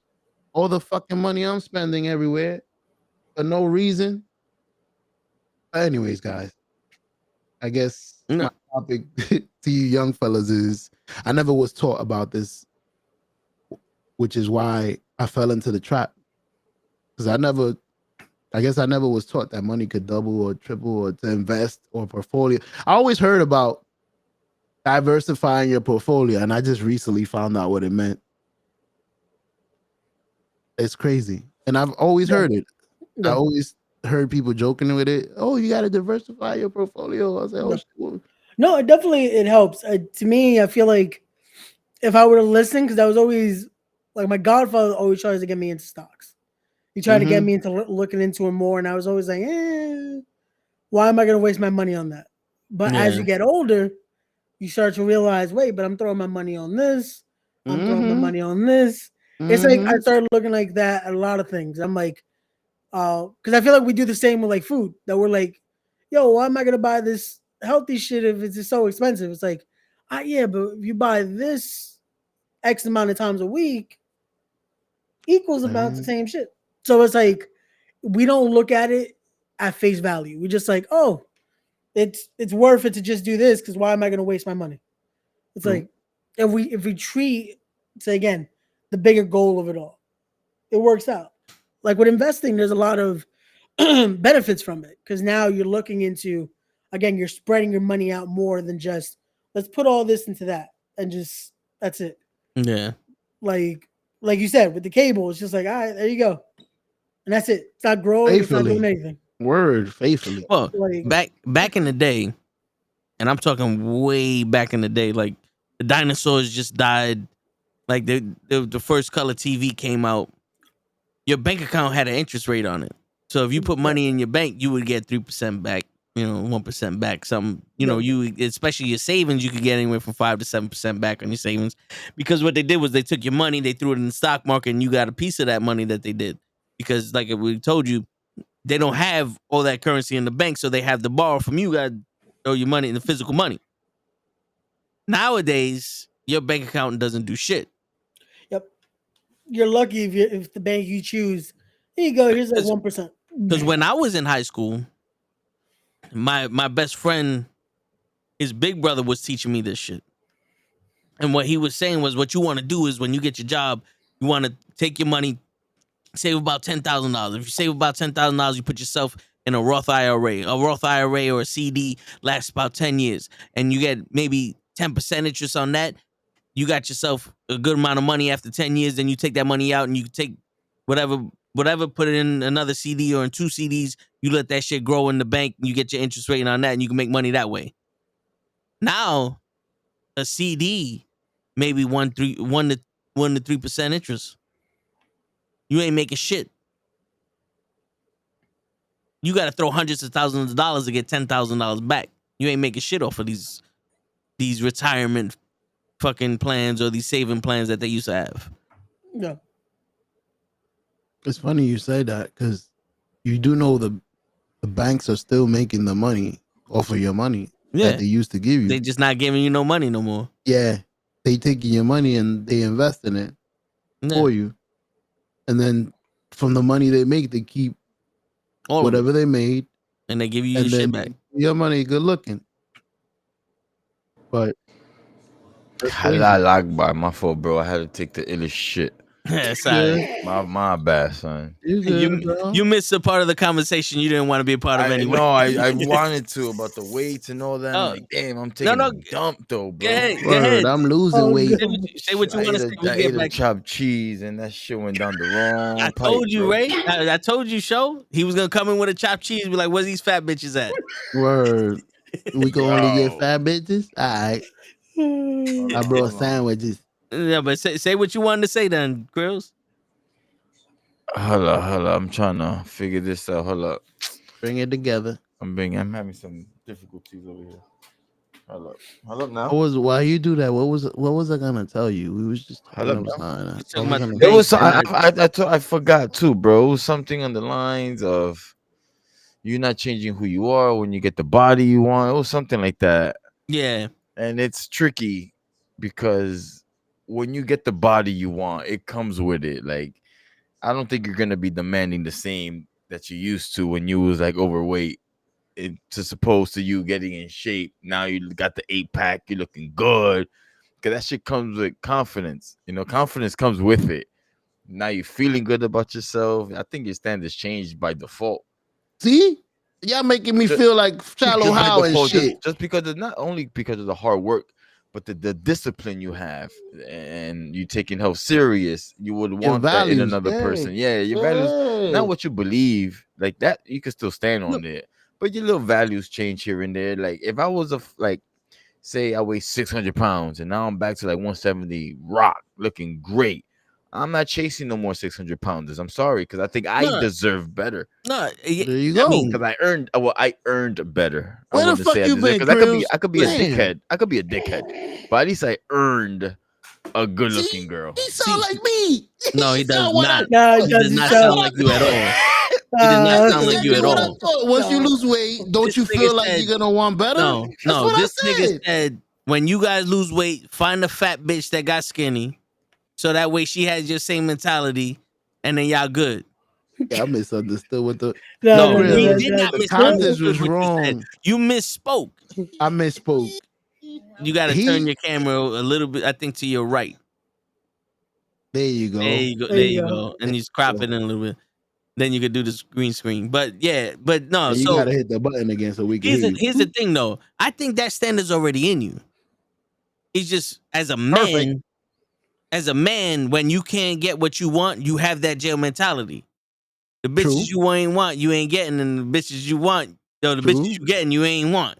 You know what I'm saying? If you sit here, if you 600 pounds and you fucking with a 600-pound bitch, like, this is the best I got, but I don't want this. Like, you already had that standard. You know what I'm saying? Like, it's not like where you turn around like, yo, I lost all this weight. I got a good body. It's like, oh, no, bitch. Your body percent fat is what? Wait, I'm sorry. You got a 13% body percent fat? Your BMI is 12? I only fuck with bitches that BMI is 7. Get away from me, fat bitch. Like, That's I don't think shallow. that's gonna happen. Damn, You know what I'm that's saying? that's overdoing it. But that's think so what either. I'm talking. That's what I'm talking about. That's because that was me. Y'all niggas think I'm playing. When I say I talk to myself and I be real, that was me. Like, if I'm gonna be real with y'all, that was me. Like, yo, the reason why I didn't get most of the shit I wanted is because I was gonna be that nigga. I was gonna look good, and then these girls are finally gonna give me attention. I'm gonna be like, okay, good. Then I'm gonna start nutting your face, and I'm gonna not talk to you no more because you a piece of shit. That was going through my head. That's revenge. That's a good thing, though. No, Sometimes that's you get resentment. But that's what prevented me from getting where I want to be because I'm also fighting myself, going, I'm not that nigga, and I can't allow that shit to change me to be that nigga. You know what I'm saying? now I know what you're saying. I'm not gonna allow my weight to change the person that I am. But you know what I'm saying? But to be there and be like, yo, if I get the body I want and be like, yo, I didn't like this from when I wasn't in shape, I'm not gonna like it now. There you go. You know what I'm saying? Like, there are standards, but also it's not one of those like, I deserve that bimbo that's there. Gotcha. But don't get me wrong, I wanted to fuck her when I was fat. I want to fuck her when I'm skinny, but I ain't gonna wife the bitch. You know what I'm saying? You different though, Toe, because I feel like you would go after the same girls you going after now because you're going after the girls that you like. You're not going after the girls that you feel you could get. I don't know if that makes sense. You're not going after the girls like, yo, the ones that you said that you're like, yo, yeah. I think gotta we do still what I know what gotta you got do. there, though. Yeah, we know what he got. It's white. It's Word. white. We know what it is. It's It's that sugar booger. Yo, crazy. But yeah, I totally forgot what I was saying. But go ahead. But it I'm changes different. you. That's what you're I'm saying. Yeah. Yeah, you said I'm different, Sean. You are different because, like I said, you right now, no matter what way you are or how you look, you're chasing the women that you want. So it wouldn't change whether you lose weight or not. You're not that guy that adjusted and said, "Oh, I can't get these beautiful women or whatever it is you feel you can't get, so I'm gonna lower my thing." You like fuck that. You're gonna accept me how I am because I'm the best. So whether you like it or not, I'm going after you. I don't give a fuck. I think you're going to what's up. Sure. Well, you know what? To be honest with you, Show, the reason why I am the way I am is because I lived in a lot of fucking pain. When you get all that rejection, you find out who you are. You know what I'm saying? Like, you sit there when you finally get a chance to be who you want to be, and you learn who you are, then people can't take that shit away from you. It's like, that's why it's like, no matter what I look like, I know who I am, and I know the type of nigga I am, and they ain't know I'm not garbage. Nope. And I ain't never gonna be treated like garbage. You ain't gonna look at me like I'm garbage. That's why I get so not emotional, but that's why I get so defensive when people start saying shit like, "Oh, you ain't good enough for." Who the fuck are you to say somebody ain't good enough for you because of the way they look? You don't know who they are. They might be better for you than anybody that you ever seen before. That's why I brought that question to before. Yeah. You know what I'm saying? Like, Understood. like that's the thing. When you settle the person in your mind, the outside forces can't fuck with you. That's one part of life that I'm beginning to get to that I wish I would have gotten to a lot sooner. The not caring what other people think about me. Yeah. That was the biggest part. That held me back the most, I think, in life. That's no matter what. Hope it stopped because that's crazy, bro. Yeah, bro. Since I was in high you school, wasted half of your life. yeah, I did, bro. Like, literally, I did. You could have been someone or somewhere else, you know. Word, it could have been different. I mean, it's still it's never too late. I'm not gonna say, "Oh my God, it's over." Oh no, for it's you. not. It's not. Yeah, don't listen to that. But Yo, but the reality is, no one gives a shit. no one gives Nah, a fuck. I realize that No as I one get gives a older. shit. Even if they do, they don't give a fuck. Yeah. You know what I'm saying? If you do something big, I'm gonna congratulate you and I'm gonna mean it and I'm gonna care, bro. But at the end of the day, I'm gonna go home and go to sleep like a regular, normal person. Yeah. That's how I'm not gonna be thinking about you. No, not that I don't care about you. It's just I got my own shit to worry. You know Yo, what I mean? fact. It's like, all right, cool. But I Like, still yo. got love for you though. But at the end of the day, it's like, oh, okay. It You passed doing what you already. do. Word. That's how And it there's- is, there's bro. a- That's how it yeah, is. there's a difference between caring about you like physically and emotionally, and caring about what the fuck you doing. Yeah. Because if you walk into, like, let's say you walk into a movie theater with a pink fucking fur jacket on, niggas are gonna look at you and like, look at this nigga. But at the end of the day, they're not gonna give a fuck. Word. They're not gonna give a fuck. You know how I learned all this shit? From the opposite perspective. Like, you ever seen somebody doing something you wish you would have done? Something crazy, whatever, whether it's white nugget. Like fucking some bitch. Not fucking some I bitch. had a few. Like something like shooting a video in public or this. Oh shit, they shooting a video over there. I wish you know how many times I wanted to shoot a video there and I never had the balls. Something weird. You know what's funny, bro? I'm going through that as we speak.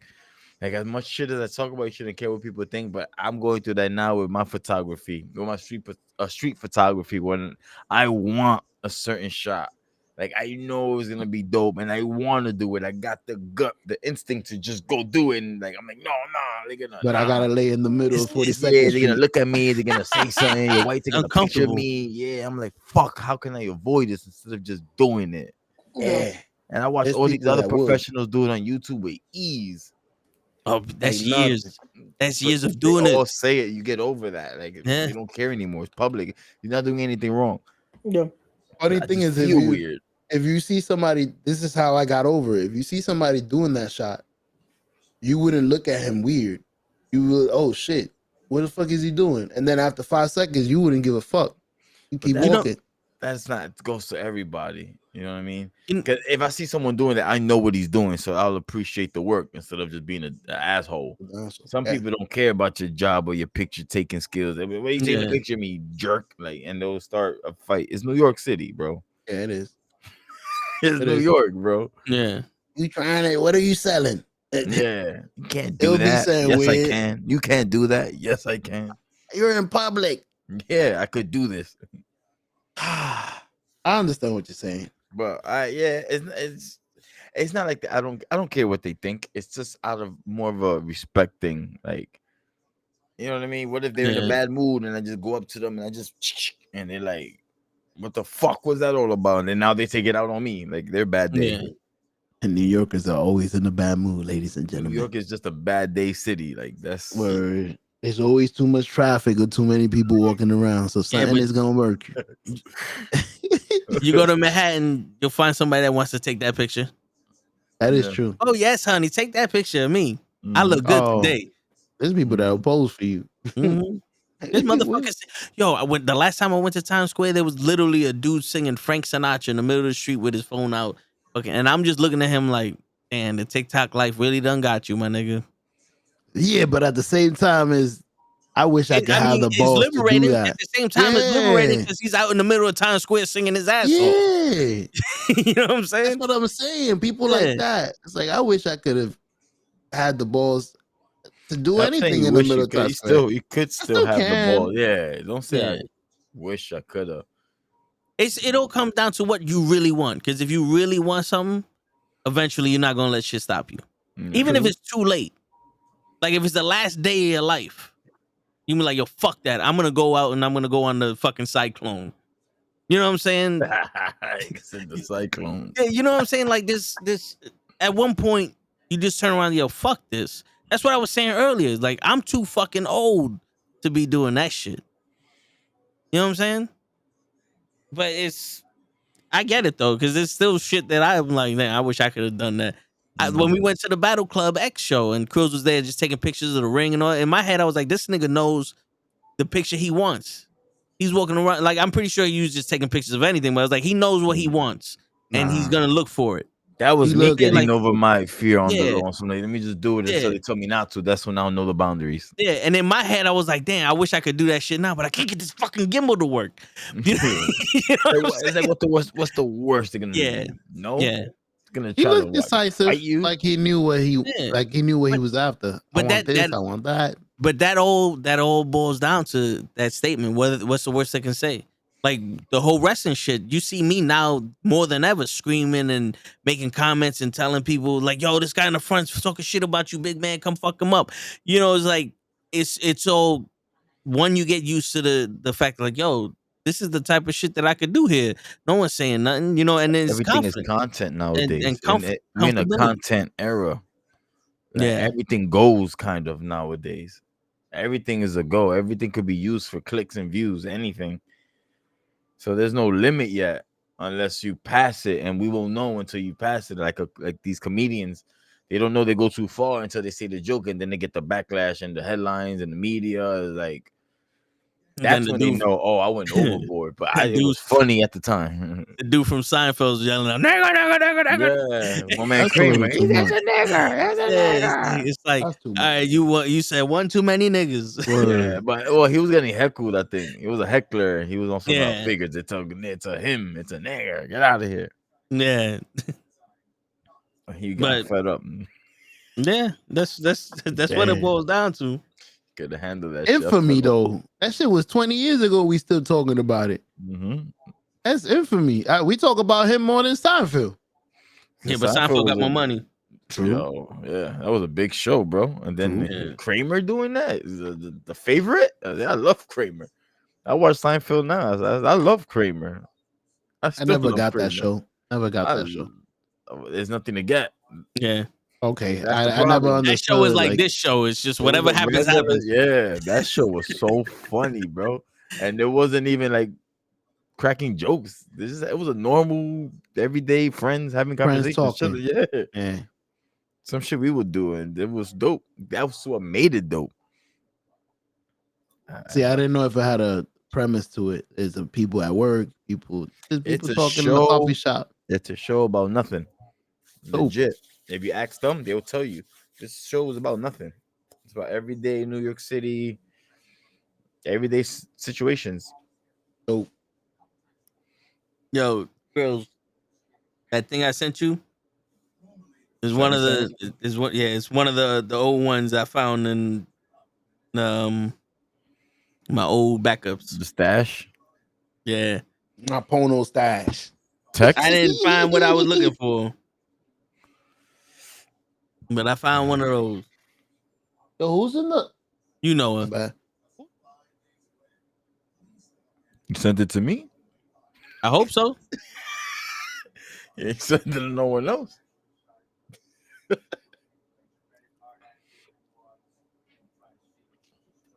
You look so weird with that fucking phone in your hand. It was Yo, green. My pixel. Yo, shut up. Leave my It phone looks alone. so You weird. I'm bully. like, what the fuck is that? Google. Because so what the fuck is that? Yo, I'm like, what the? That's a dash? A fucking HTC dash. Ew. They don't make HTCs no more, man. That used to be my shit. Dash. Is it 9-2 or 5-1? The last two digits. 5-1. Oh, you sent it to my old number. Delete that shit on all accounts. Lock it. Yeah. Well, that's you just got it? No, you didn't. No, not yet. I gotta check. Cause we having my phone on silent, bro. These group chats. No, yeah. Bro. All right, check it now. It should have won. There we go. What are you guys doing? Thank you. Nothing. What are you? Ah, You playing yes. 2K. Oh, OG, bro. Thank you. Yeah. 2017. OG. That's the things I miss. OG Teddy. Ooh, But beautiful. yeah. Gorgeous. Damn. Perfect. Word. Fucked up the whole podcast for me right now. Yeah. 'Cause I'm I over mean, here, it's 12 o'clock now. Get upstairs now. Oh, we're talking to you, show.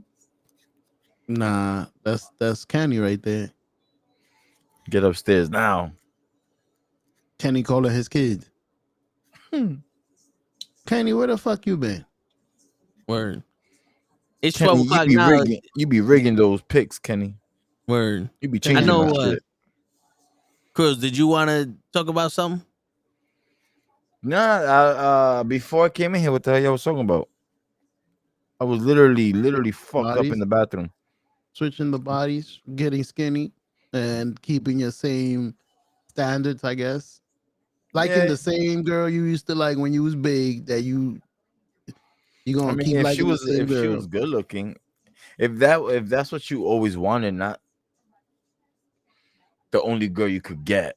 Like that's what I said about Toe. That's what I said about Toe. That's He's going after girls. If you really want it, then it shouldn't change. Yeah. If you're getting that just because you can only just get that, then it's gonna change because now you can get better. You know what I mean? That's what I said to the Toe. Hopefully you can get it. I don't know if you can keep it. Now it still depends on your personality, what you stand on, your belief. Yeah, that's different. But to get her, yeah, because you look good. You know, you look good. Toe has the confidence to go after a 10. I didn't. I wouldn't go after. When I was single, I'll aim. I'm not saying my wife is low, but hey, I got lucky with my wife. But I wasn't trying to struggle the way I did with my wife all my life. Got some media training, yo. Some NFL shit. This nigga's good, bro. You make me want to fucking marry you, bro. Like fucking Kobe. I mean, it was a great game. I mean, I know my team was messing up, but this loss was on me. It's on me. You stupid. As soon as you said that, I thought about that. I started dying. You good, bro. You good, son. Fucking, my bad. I sound like a quarterback right now. Oh, shit. Right. 300 yards. He did awesome. I like to thank the coaches. God, number one. Oh, shit. You make Kenny on some wild show. Just stop, man. Oh, shit. You ain't do nothing wrong, bro. Bro, I'm trying to be honest, but it sucks because I can't really.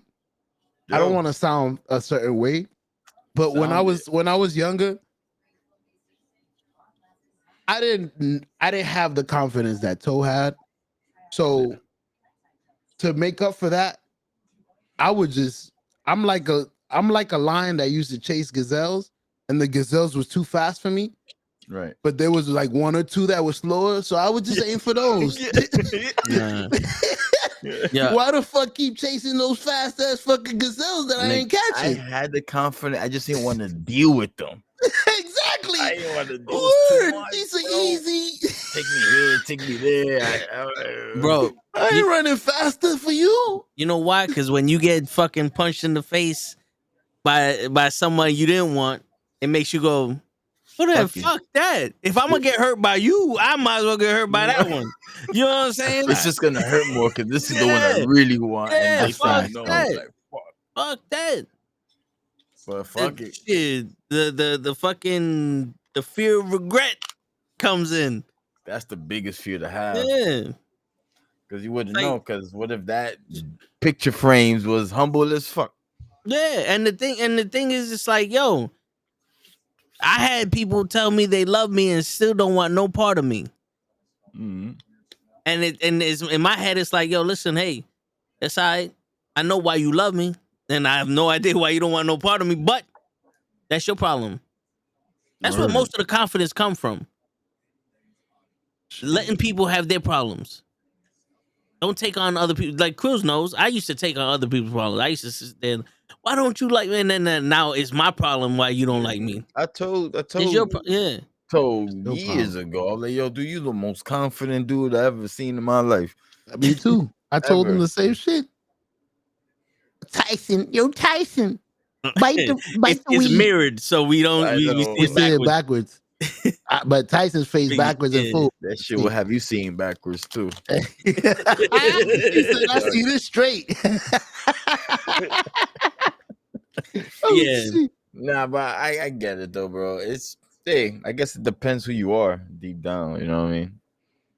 It all I depends commend you, bro. I've seen people that get in shape and turn into assholes. Like that's their revenge. That's their revenge. Yeah. Now I look good. Fuck everybody. You. Fuck you. And I'm just sitting here going, I don't need to get in shape to tell these bitches fuck you. Like, that was their motivation. That was their motivation to get in shape. Like how cops become motivated because they got bullied. I'm gonna become a cop and I'm gonna arrest all you types of assholes. Yep. You know, that's their inspiration, which is fucked up. But I don't agree. That's what makes them immature. Yeah. But, nah. I mean, man, I wouldn't. I think I'll stay the same. I mean, you have. I seen you blow up I don't stocky to skinny, back to stocky to athletic, and you same nigga. Yeah, I'll still be the shy. Nah, bro, she crazy banging. I can't do that. Like, you know, like meanwhile, she's I wouldn't see myself all over you and shit. Yeah, I wouldn't do that. Not this nigga, so if he confident now, let that nigga get a 6-pack. It's over. Oh shit. So you gonna see 5 tips of the day. Make sure you subscribe and follow, motherfucker. Facts. Tip number 1. Fuck the bitches. Tip number Fuck 3. the bitches. Tip number 5. Work out. Just show different ways you rip tank tops. Yo, bro. Fucking tips. I can't imagine you with some abs, my nigga. Speaking, man, I would love for it to happen one day. We're gonna sit back over there. What happened to you staying the same? So I am the same motherfucker. You turn Super Saiyan blue. You're not gonna know how to act. Glasses and shit. My man wearing rings. What the fuck? But I don't think there's anything bad, bro. As long as you don't become toxic. But if you bro, you earned it. You worked out. No, yeah. It's hard, bro. It's discipline, is eating, is gymming during injuries, and you swollen, it hurts, you sore, you gotta still pump it out. That's dedication. You get the right to pick whoever the I fuck admire you want. those bodybuilders, not only because how they look, it's just what it took to get there was absurd, bro. Absurd. The eating, the sleeping, the recovery, the discipline, the selfishness. They had no life, the selfishness, the hours a day in and out, hours. And that's not even bad. Like when I say selfishness like that, that's a good selfishness, right? Because it's not like they fucking said, well, you need my help. Fuck you. I gotta go to the gym. But it's just one of those like, yo, I'm not gonna sit here. I'm gonna choose me over that party. I'm gonna choose me over this fucking drinking. I'm gonna choose me over this. It's the right thing to do. Yeah, selfish or not, I would. It's on the selfish family tree. But that's self-care to me. No, like yeah. If I'm taking time for myself to work out and be in better shape or health or whatever the case may be for my benefit or better, that's not selfish. You're doing you. Yeah. You know. Word. To other people, you're selfish because you don't have time for them. But come on, bro. Life is short. Word. You should give yourself the most time. Yeah, bro. Hell yeah. Bro. Give me a second.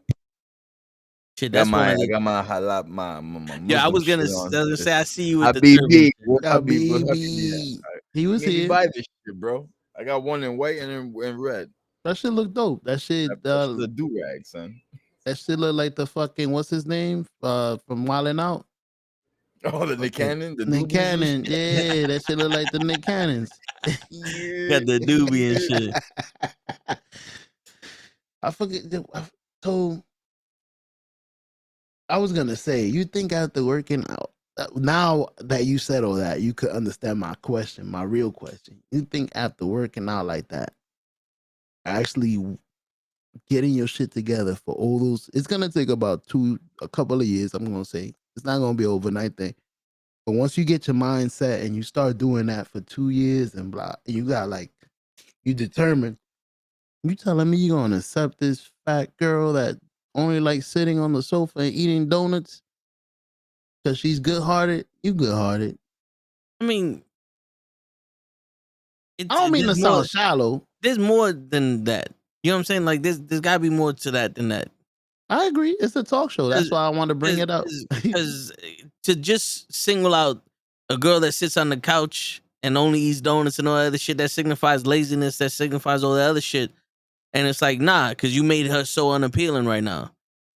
But the thing is like, maybe she's only sitting on the couch eating donuts because she got 2 jobs because she works so fucking hard, or she's doing this. You know what I'm saying? Like there's more than just one thing. Because I sit on my couch and eat chips. Not all the fucking time. You know what I'm saying? But yeah, like I'm doing all this other shit. You know, this is my only moment. I enjoy being able to sit on my couch, watch TV. To have that time. You know what I'm saying? Nobody's taking it from me. Yeah. This is for me. I get you. You know what I'm saying? Like more to the story. It's just more to me. I feel like there's always more, and the type of person I speak to that I actually would be like, you know, something. This one I like. This one. There's a standard there. It's never gonna be the person that you're sitting here going, oh, but you know this, that, and the third, because in reality, right now, you're not gonna see me accept no fucking waste of space. Like, don't get me wrong. To fuck, yeah, I'll go. You just want to fuck? I fucked plenty of bitches that I should have never had no business fucking even entertaining.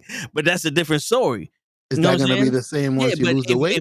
If I'm talking about like fucking trying to get to know somebody and do shit serious or invest my time in them, of course they gotta have a certain worth for it.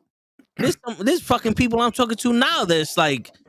They're not showing me any reason to invest any fucking time than the fucking text message. And you would sit here and be like, oh, that bitch is bad. You got to chase that one. Nah, I save my running for this. That's the shit. Is that the guys, we fall in love with this. Yeah, and the girls fall in love with the ears, with what you tell them. You know, we like what we see. Oh, she's pretty. Or, you know, at least something got to be attractive, physical. Yeah. You know, at least for starters. Like I still believe beauty's in the inside, right? Yeah, yeah, that exists. Oh, don't get it twisted, guys. It's a aura ring. Yeah. No. So a liar and a thief. Fuck you. Stupid. Damn. What I was saying?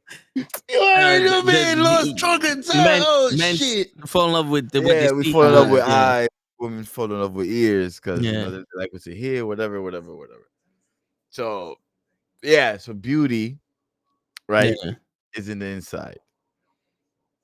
But I need to like the door first, like before I open it. You gotta like when you wake up. But she don't have to be the diamond girl for everybody, but just for you. You know what I mean? Your eyes. But all right. So y'all already know about Applebee's and picture frames, and I'm telling you straight out now. It's like I'm attracted to them, but what really caught me was the intangibles.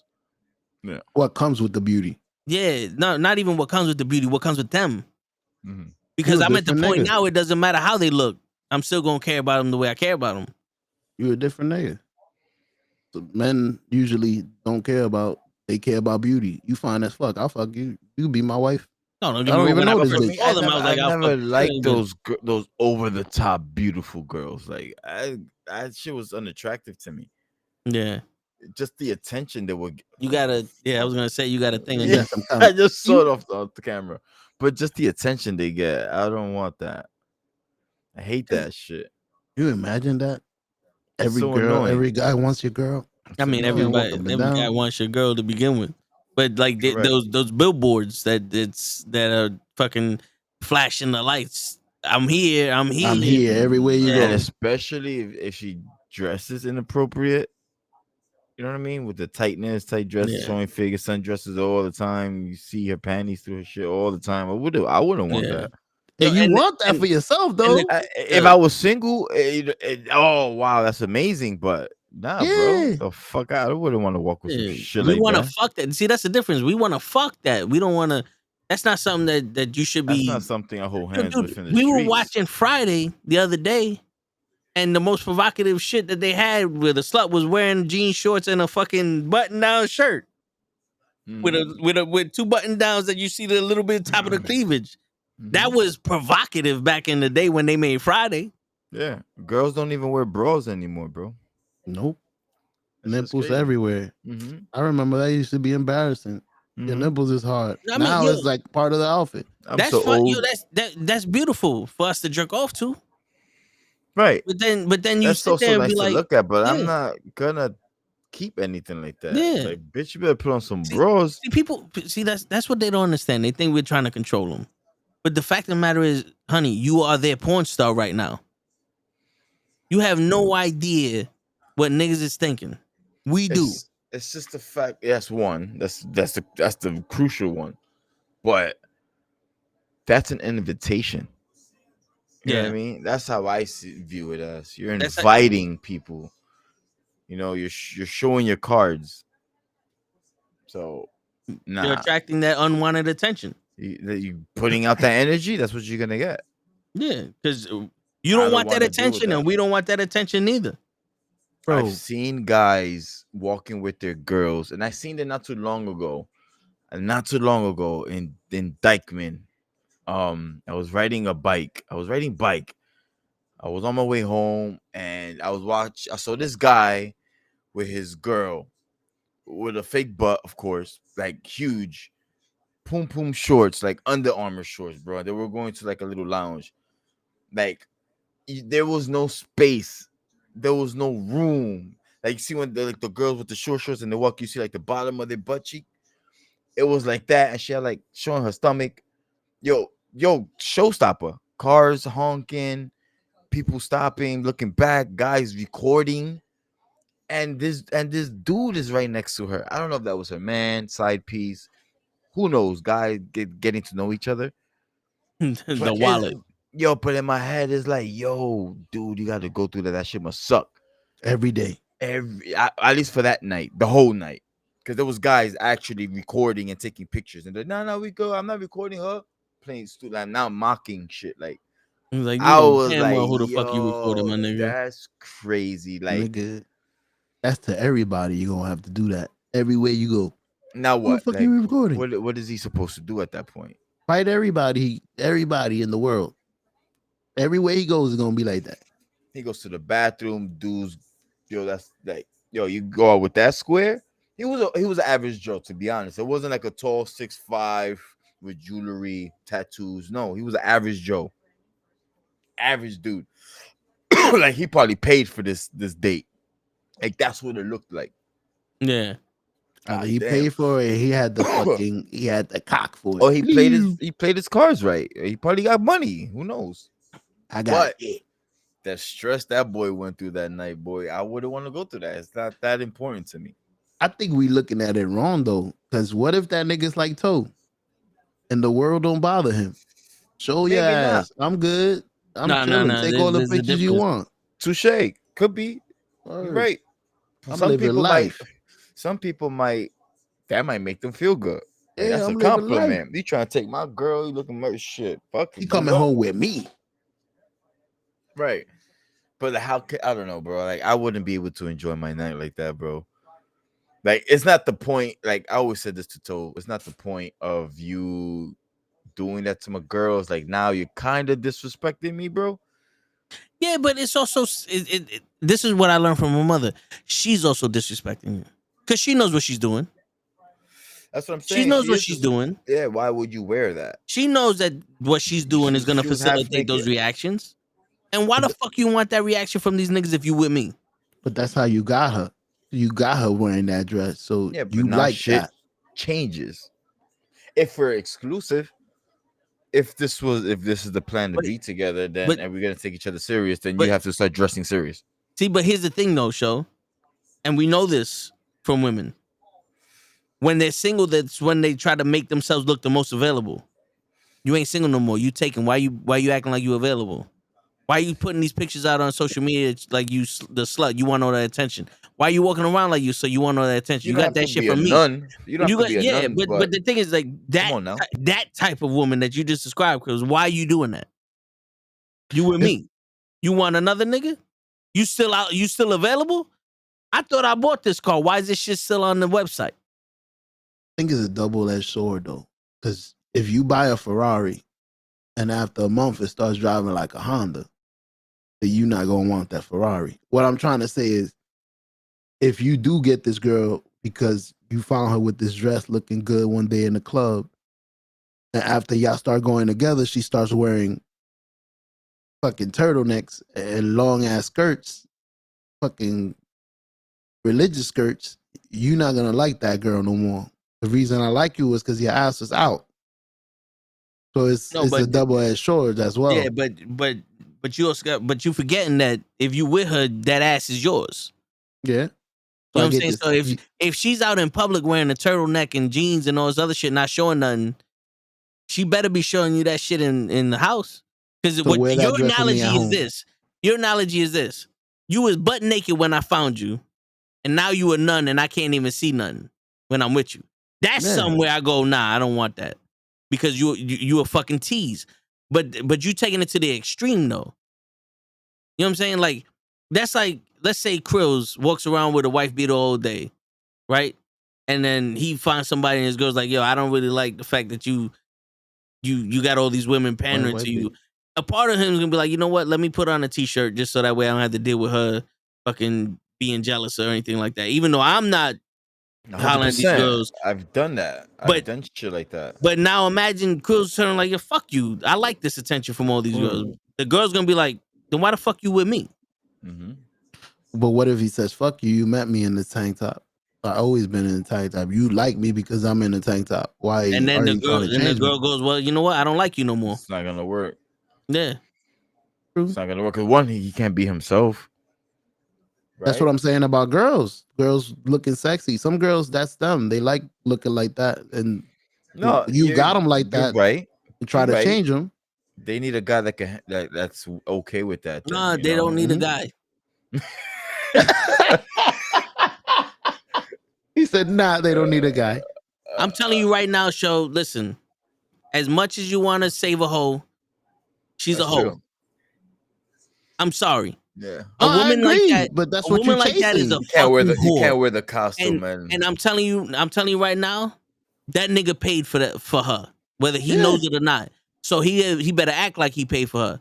So take all the. I would go on the date, take all the pictures you want and all that other shit, and then I'm a nut in her face, bro. and that's it, my nigga. Because those are what my mama calls test pads. You do what you want with them, you have all the fun you want with them, and you leave them. You don't bring that home to mama. That's a whore. Not like that. And on Dykeman. That's what nailed it in the. That's the nail in the coffin, get bro. A shot. It wasn't like in a downtown expensive restaurant. My man was in Dyke, in the hood. He's gonna go get a hookah. Like, I don't know, bro. That shit was just wild. Bro. I felt bad for the dude, bro. There's a difference with having a girl that dresses a little bit, you know, wanting attention from a man because that's how they get it, and a whore. Yeah. Because I'm pretty sure, like, you know, like I was saying, alluding to this earlier, you know how women are. They're all taking pictures. Look at me. Look at this. Doing the little poses, all the other shit. They find a man. They are MIA. They don't speak to their friends anymore. Well, they don't go on social media no more. No, but you know what I'm saying? Like, they don't go on social media no more. Everything's about their man. And then they break up with their man. They right back on the whole train. They start talking to their friends. They start taking those pictures again because they're interviewing for new men. Right. And yo, dude, and I've seen it with my cousins. My cousins, because it's the slut in their fucking tribe. Like, well, she got a new boyfriend. Tribe. Tribe. She got a new boyfriend. I haven't seen in 3 months. But the minute they break up with their fucking boyfriend, they back together like they best friends. Like they never had that 3 months off. You know what I'm saying? That's crazy. Like, you ever want to see? You ever want to see? Like that. Yeah. You ever want to see the most skin from a chick? When she first break up with her man. That's when you're gonna see all them bikini pics, all them nice pics. She gonna look hot as fuck because she want all them niggas in the DMs. Whether she answers them or not, she just gets all that attention. Yeah. That's remember that saying? A lady in the street, a freak in the streets? Yeah. That shit don't apply no more, bro. Nope. They're freaks in the streets. When I message someone, when I message a chick and they don't respond to me, I always hit them with I know you see this message And I know you ghosted me. It's all right, though. Whore. I still think you hot. I hit him with that. Just to let him know, like, I know how the game works. I know that there's a preview on your phone with my message. You read it.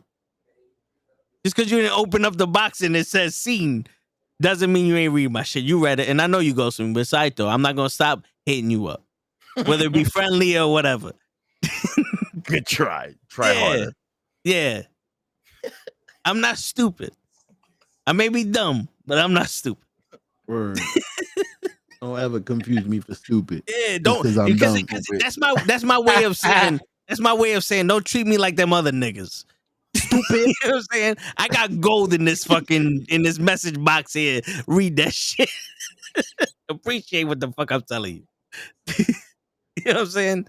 I demand my respect. You sure do. I've seen it. It takes a while for me to come up with half the shit I tell you. Appreciate that shit. Word, I've been working hard for you, bitch. Factory. Yeah, you know? I've been working very hard for you. Yeah. You're not appreciating me. Yeah, but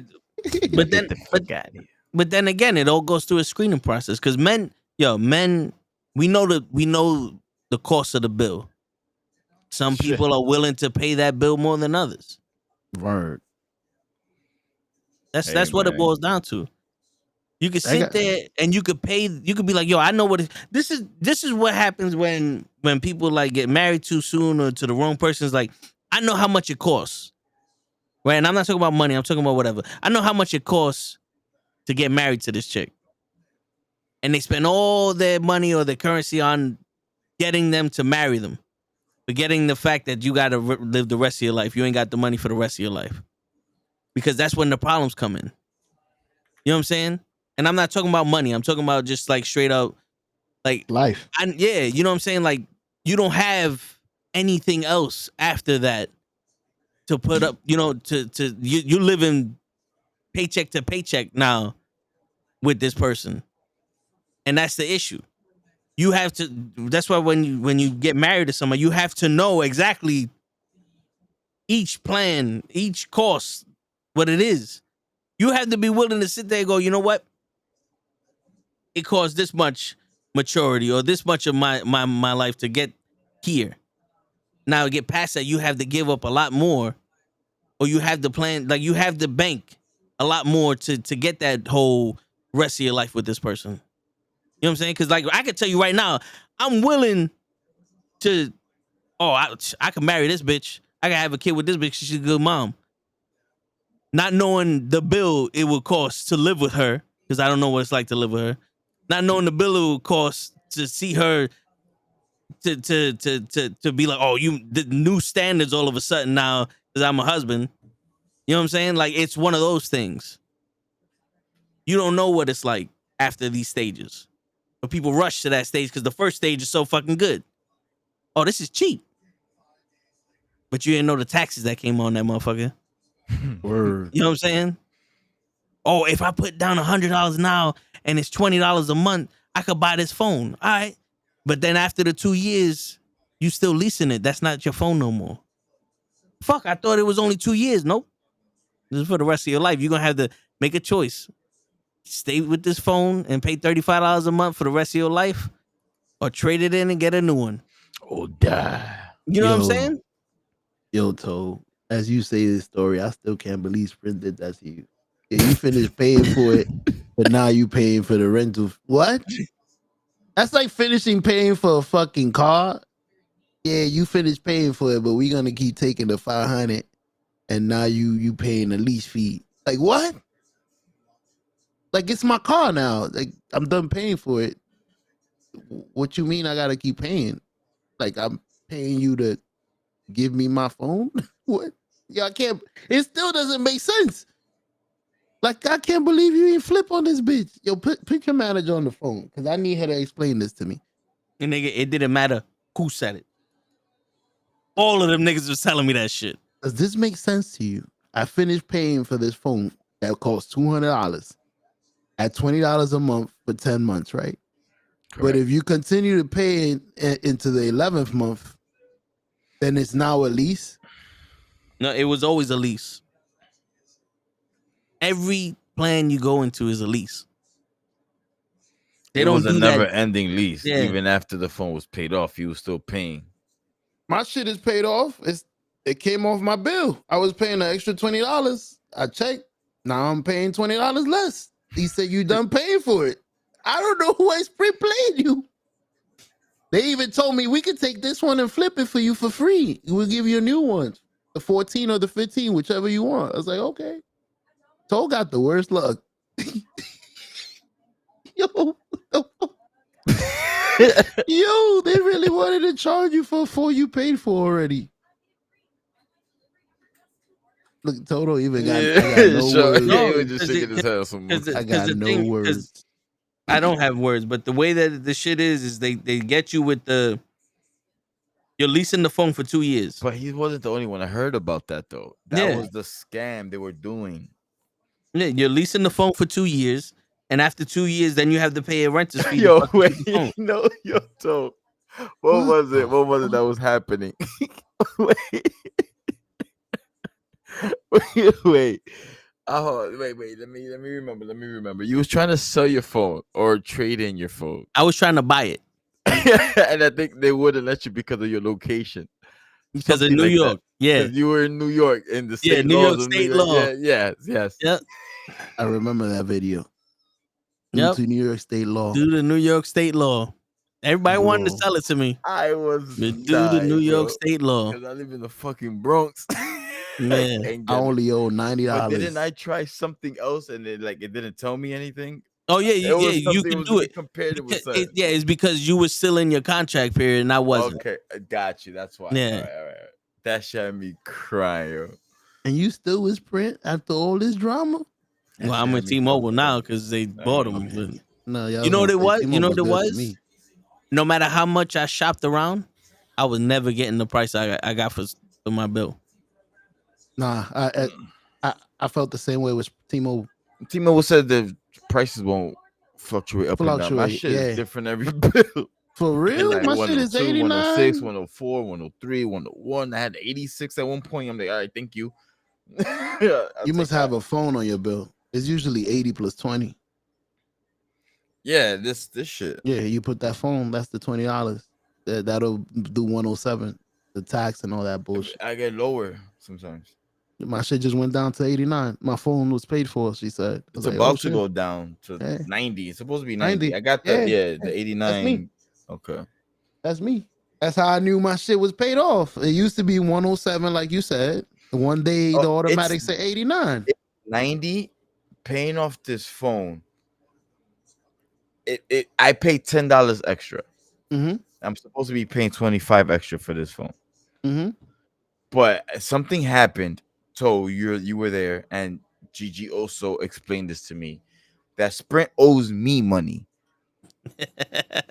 Right, like I finagled this somehow. Like they made a mistake with me, and they gave me a promotional deal, and then the promotion was over. But during the promotion, I was credited some money. I don't know too much. I look, bro. I don't care. Yeah, I don't care.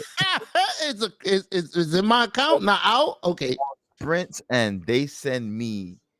Well, they don't send me anything, but they deduct $10 every month on my bill because they're paying me back for my iPhone 13 mini. Like I practically have a free phone. Like they did something weird. They fucked up on their end. I'm like, all right, good. They gave a deal on the promotional whatever, and then it was over, and I think I was still in limbo. I got lost in the void, in the blip. I think they forgot about me. They forgot. And something happened. So to this day, they still credit me $10 until the iPhone 13 mini is paid off on their end. Yeah, on their end, because I'm credited that. They did that. That's how they was gonna pay for this phone. It was weird, bro. It was so weird. I know. To this day, I can't even explain it to you because it doesn't make sense to me. Toe was there with me in T-Mobile when I was first in checking out the Google Pixel, and the representative there, she told me, "Yo, don't even pay this off because they crediting you that money." And I was like, "Cool."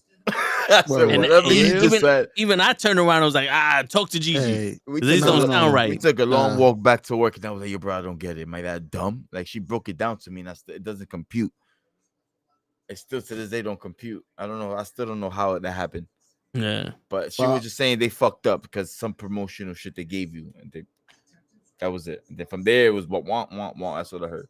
Maybe this will help you because they're gonna do the same thing for me. What they're gonna do is they want to take my phone and give me $800 for it. But they're not gonna give me $800 in cash. What they're gonna do is they're gonna split it into 2 years and deduct it from my bill every month. Does that make sense? So basically, the money that they owe me, they can't give to me. So how they're gonna do it is the length of the contract, they're gonna deduct it. So for 2 years, they're gonna split 800 into 2 years, and then they're gonna deduct that from my bill every month. So that's how they're gonna pay for my phone. But originally, So I guess that's what they're doing to me. Then they're paying that's you back. That has to be. Yeah, by splitting the payment up monthly. Like they can't give you money. Like, yo, we owe you 500 here. Yeah, of course. That's how they're gonna credit it back to me. But and it they goes can't, to them anyway. They can't credit it to one bill because it's probably more than 89. I'm guessing. Like they could give you a whole free month. Like, yo, this whole month is free. Or the next the next 2 months, we owe you 160. Next 2 months is on us. Like I never heard them say something like that. So I guess they're putting whatever they owe you into 2 years, 24 payments. So you get $10. So they owe you like $240. Yeah, it's so on me until it runs out. Then I'll probably pay what I really, really owe. But hey, by that time, this phone is paid off, so should be we'll be back soon. to normal. Word, y'all basically paid for this phone. Appreciate that. But that's the only thing I understood was, yo, don't ever pay this phone off. I said, yo, you got it. You don't got to tell me twice. You the boss. I said, cool. Even Gigi said the same thing. I said, I DM'd out there, Gigi, please explain what the fuck is on my account. And then she was like, oh, they fucked up. You good? I said, all right. That was it. That's G. That sounds like Gigi. And she told me the same shit. Like, yo, just do not pay this phone off. I was like, all right. But eventually you're gonna pay it off because if you keep paying the bill, it's $10 a month. I mean, eventually you're gonna hit 500.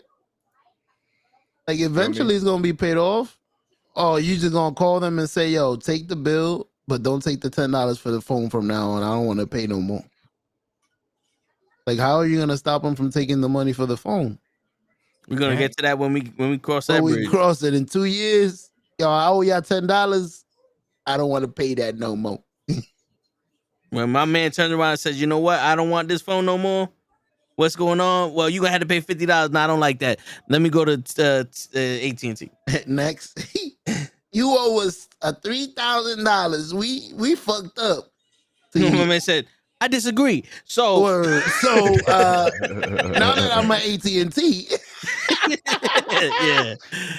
Oh shit, we disagree. My new number is good. You know, we good. We don't need nothing from y'all. Like, stop calling me.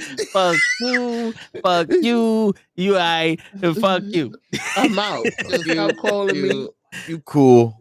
Fuck you. Word. Yeah. Tell my people, Gigi, I said what's up, and I'm out. Word. That's it.